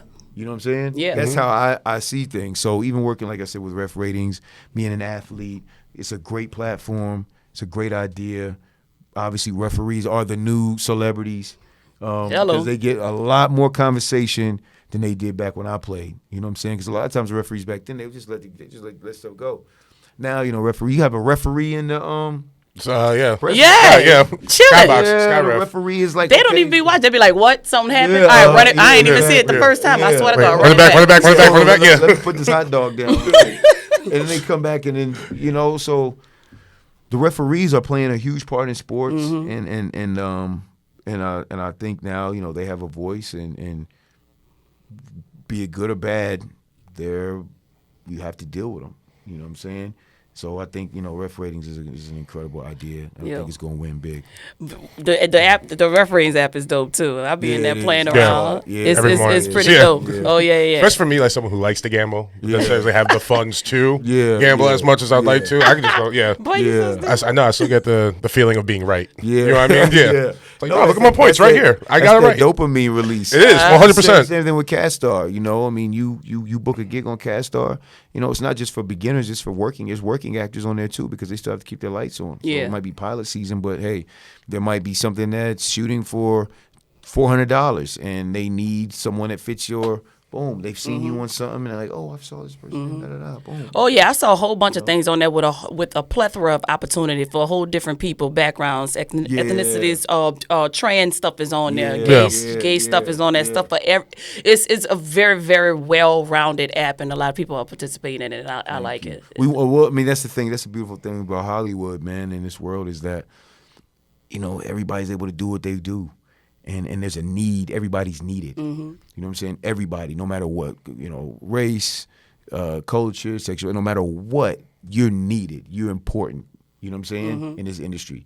You know what I'm saying? And you're important in the world, but specifically in this world because this world represents the world. Yeah. People want to see people like them. Yes, they want to see people they know. They want to see people they've seen. You know what I'm saying? So that's why we make sure that, we cater to every single person because everyone's story is important. You know what I'm saying? And everyone's story can help someone else learn more about that other person, regardless of whatever their background is. Yep. You know what I mean? And that's one thing I do love about Hollywood, too. It's similar to being in the locker room. Because, we have guys in there from all walks of life in the locker room. You got me, I'm from VA. You got another dude that's from Miami. You got gold teeth. You got me, a white lineman from Iowa that never had, grew up around black people. You have, all these different people, but then we have one common goal, and if you're a lineman that never met any black people, and I'm a running back that's never been around any white people, all that's out the window because, if you block this guy and I score a touchdown, we both win.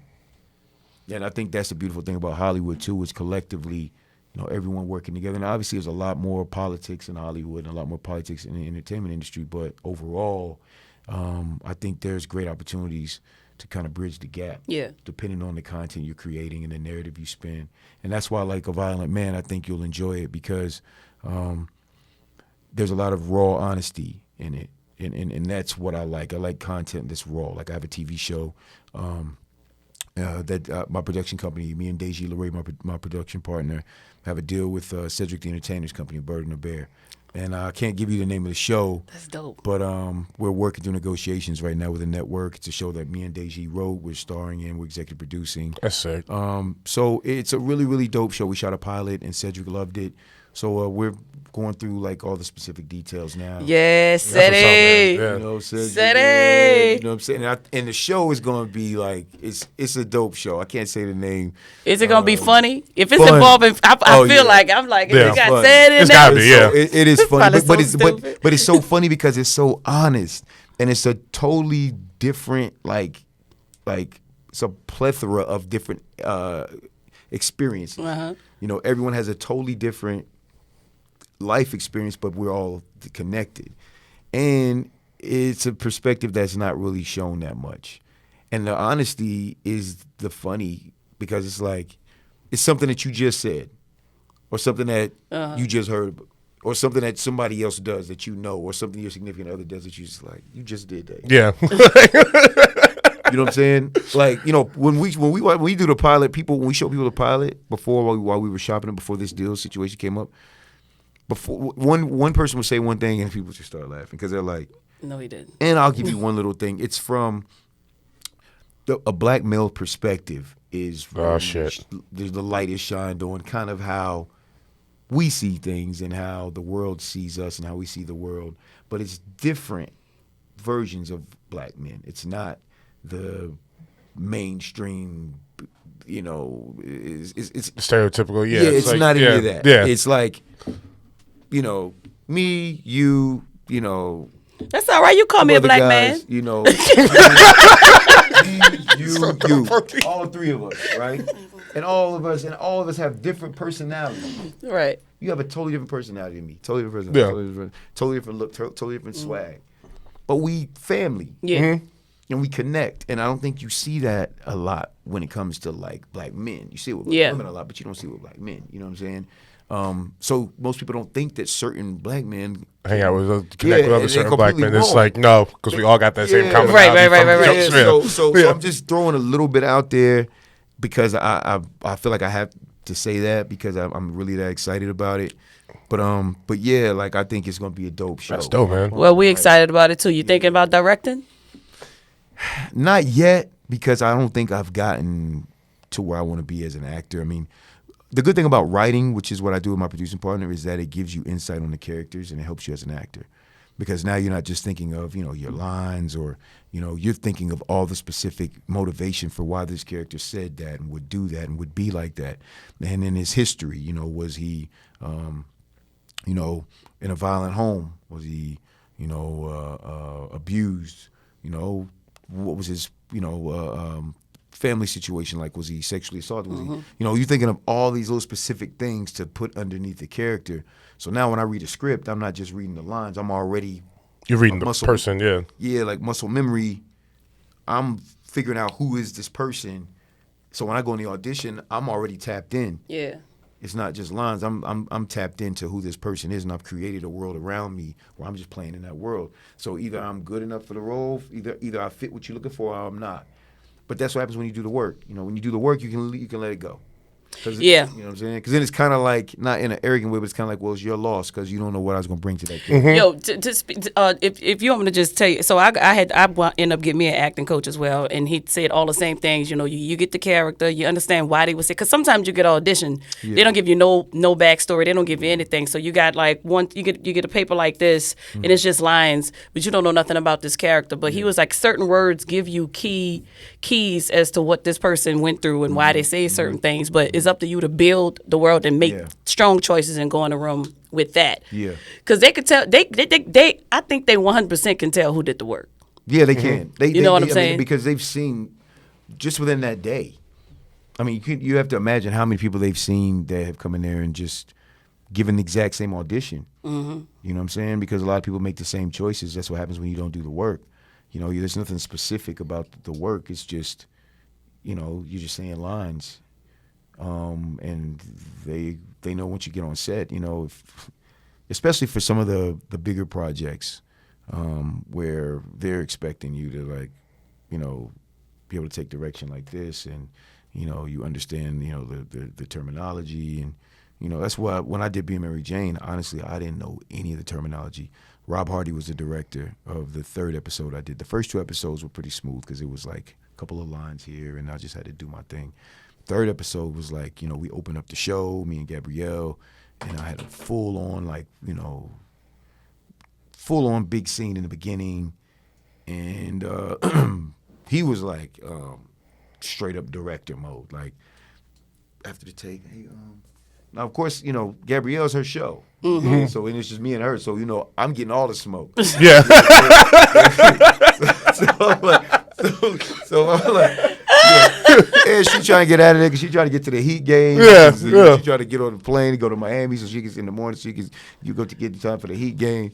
So he like, when you're doing this, maybe you can do that. Don't be so on the nose. I'm like, oh, okay, cool. I got you. And he walked around like, what is on the nose? What the fuck? I can't ask her because then she gonna be looking like, where we get you from? Yeah, I can't. So I just gotta. Fake it. Figure it out. And this is real time. Yeah. Because it's a whole scene. It ain't like they break it up. It's like 10 pages of dialogue. You know what I'm saying? Okay. 10 pages of dialogue, and it's just me and her. And I have to, and I'm laying here, and then I have to, he wants me to do something like this. Continuity.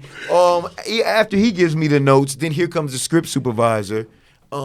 You said this time when you're supposed to say this word that time. You said it instead of ain't.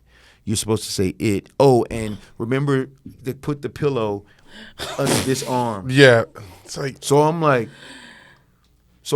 I asked for this. This is just as intense as football. Yeah. Mm-hmm. This is just as specific and detailed as football. I asked for this. So I was fortunate enough to be able to step up to the challenge. Mm-hmm. Because that was a moment where I could have been like, yo. I don't know what the fuck y'all talking about. Yeah. And now you looking crazy. I'm out. Yeah. Now they got to recast it, Yeah. and then eventually that makes its way through Hollywood. Oh, yes, indeed. Yeah. So it's like, that's why, it's high stakes, but it's worth it if you do the work. If you do the work, luckily for me, I studied the lines. I didn't just come up there thinking I could just lay around with my shirt off and no, I studied the lines.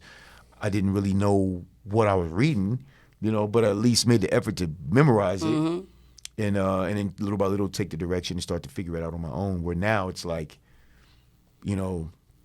I'm coming to the director with a note. Hey, listen, let me try this one this time. Like, Yeah. you know, I feel like he would say this, or I feel like he would lay here, or I feel like he would grab her, or I feel like he would, you know, okay, cool. You know, it's that versus where I'm like waiting for you to tell me what to do, you know. And that's why I'm excited, because I know I started off not knowing what the hell I was doing to now where I'm so confident in myself as an actor and experiencing the scenes that I'm just, you know, I want to give input because I want the best performance possible. Because one thing too, once you have 120 yards rushing in a game, they don't want to see 98. They want. They want 120 or 121 or 140 or more. So it's the same thing with acting, like what you said. You know, you've seen my work and you like it. So I got to keep giving you that. You know what I'm saying? Now, Yeah. I got to keep every So time. a violent man better be violent. Yeah. He better have killed that bitch. So stupid. No, listen, man. Like, and I've shot a violent man like in 2016, 2017, and we just released it last year because that's how long it took for us to find a distribution company. But it's out. It's available. It's on YouTube. It's on iTunes. It's on Amazon Prime. It's on DVD. That's we perfect. sold it to the UK. We sold it in China. We're trying to get a TV deal now. And people seem to really like it. You know what I'm saying? I feel like, honestly, I personally feel like hopefully if my career continues to grow and I'm able to grow as an actor and grow my brand, I really think this film could be one of those you look at 10 years, 15 years from now and be like, hopefully that would be like, wow, that was one of his first films. Like, you know how you go back and you'll see a film that, like, you know, Sylvester Stallone did that you didn't even know he was in. Or, you know, and you're like, I didn't even know he was in it. Or Tom Hanks or something. Oh, like, yeah. You know, I think that hopefully, obviously, you know, it's wishful thinking, but I think that's how proud of the film I am because it was my first lead role and I put so much time into it. And it's a really specific story. And it touches on a lot of different issues, you know what I'm saying, regardless of your culture. It's kind of uncomfortable. You know, when you're watching it, it's a very raw film. Oh, if anybody like raw, you know I like raw. I'm raw as they come. Okay, And shit I ain't got no mother. I ain't got no filter at all. A lot of times they probably can't put a lot of this shit on because it's probably be like beep beep beep beep beep. Like Punkie, stop cursing so much. I'm like, I'm sorry. That's how I talk. But man, look, this has been one of like the best conversations I've had Ever. in a This was awesome, man. For real, yeah. You got me about to go Yeah. home. I'm about to be like, I'm inspired now. I'm like, now I gotta write it. Now I gotta come up with stories. So much insight. No, listen, it's just fun to talk to people who appreciate, you know, the work and appreciate what you've done, man. Because, you know, I'm the type of person, I'm so grateful and humble and appreciative of anybody that is interested in something I'm doing. You know, I played in the NFL. I've had success in my life and things of that nature. But, like, you know, people don't have to like your stuff. You know what I'm saying? Like, people don't have to inquire about your journey. You know what I'm saying? Like, you know, that's a privilege. And so anybody that is interested in my story and you know, how I was able to do what I did, and, you know, I get excited about that, you know, because it's like, wow, man, like, you know, my work wasn't in vain. And then, you know, and then I'm also interested in hearing about everybody else's story. And, you know, and that's the beautiful thing about being an entrepreneur and being out of that space. Football, you know, you're in this box. So it's very hard because you don't have the time. And a lot of guys, you know, they're so time-consuming mentally that you just zoned in. Where now I'm out of that world, which is why I say I would never coach. I would never go back in that because that's very specific. This is the world. You know what I'm saying? Like, I can talk to you. I can talk to you. Who knows what me and you could do in 4 years or 5 years, me and you could do in 4 years or 5 years. You know what I mean? Who knows how your experience is going to help me grow, your conversation, where you come from, your background, or yours. You know what I'm saying? Like, and that's a beautiful thing about Hollywood. You know, obviously there's a lot of BS and a lot of nonsense, but on the good side is, you know, we're all human beings. You know what I'm saying? We all have human experiences that we can learn from. You know what I mean? So I'm just humbled and grateful that Dave and you know, from RefRatings and you guys from RefRatings had me on. I think I speak for Punkie, Dave, everybody, the whole team. You definitely welcome back whenever you want to come. Don't fucking speak for me. I think I can speak for you. All right, fine. All right, say it one more time. All right. I just didn't like all that control you had took over. right. Well, whatever, man. Mr. Jones, seriously, thank you so much for coming on. We really appreciate it. Whistleblowers, I know y'all enjoyed this. Download the app, Castar. Yeah, Castar, CASTAR, and the website is castarapp.com. It's a free download. Check it out if you're in the entertainment industry. It doesn't matter what you're doing. We're here for you. We have mixers the first Wednesday of every month at the Dime on Fairfax. Here in Hollywood. I like the Dime. I like the Dime. I know, me too. I know where I'm gonna be. For a couple of it, acting classes for the talent. We have headshot seminars. This is for the community of creatives, man. You know what I'm saying? Come be a part of our family at Castar. Download the app for free. Create a portfolio, submit to gigs, and if you get a gig, DM us. Let us know. We'll put you on blast. Put you on our social media. We want to brag about you, man. We're proud of our community. Yeah, get from behind the computer, get from behind your phone, and come on out on Wednesday nights, man. I'm coming. Yeah. Is it a daytime or a nighttime? First Wednesday of every month. So next Wednesday. Starts at yes. Okay. It starts at 7 to 9. Okay, all right. So it's cool. It's a nice vibe, good music. I'm about that. You gonna see us? Yeah, we gonna pull up. Yeah, Just remember us. Yeah. Well, no, we gonna pull up in the whole. You gonna be like, y'all so different from the RefRatings podcast. I'll be like, I know. You're welcome to come. Well, we appreciate it.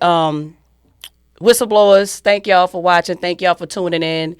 And y'all know where to catch us. Catch us next week. Oh, man, plug yourself. Where can we find you? Where you at? Yeah. You can find me on social media, Instagram, Thomas Jones RB, Twitter, Thomas Q Jones, Facebook, official Thomas Jones.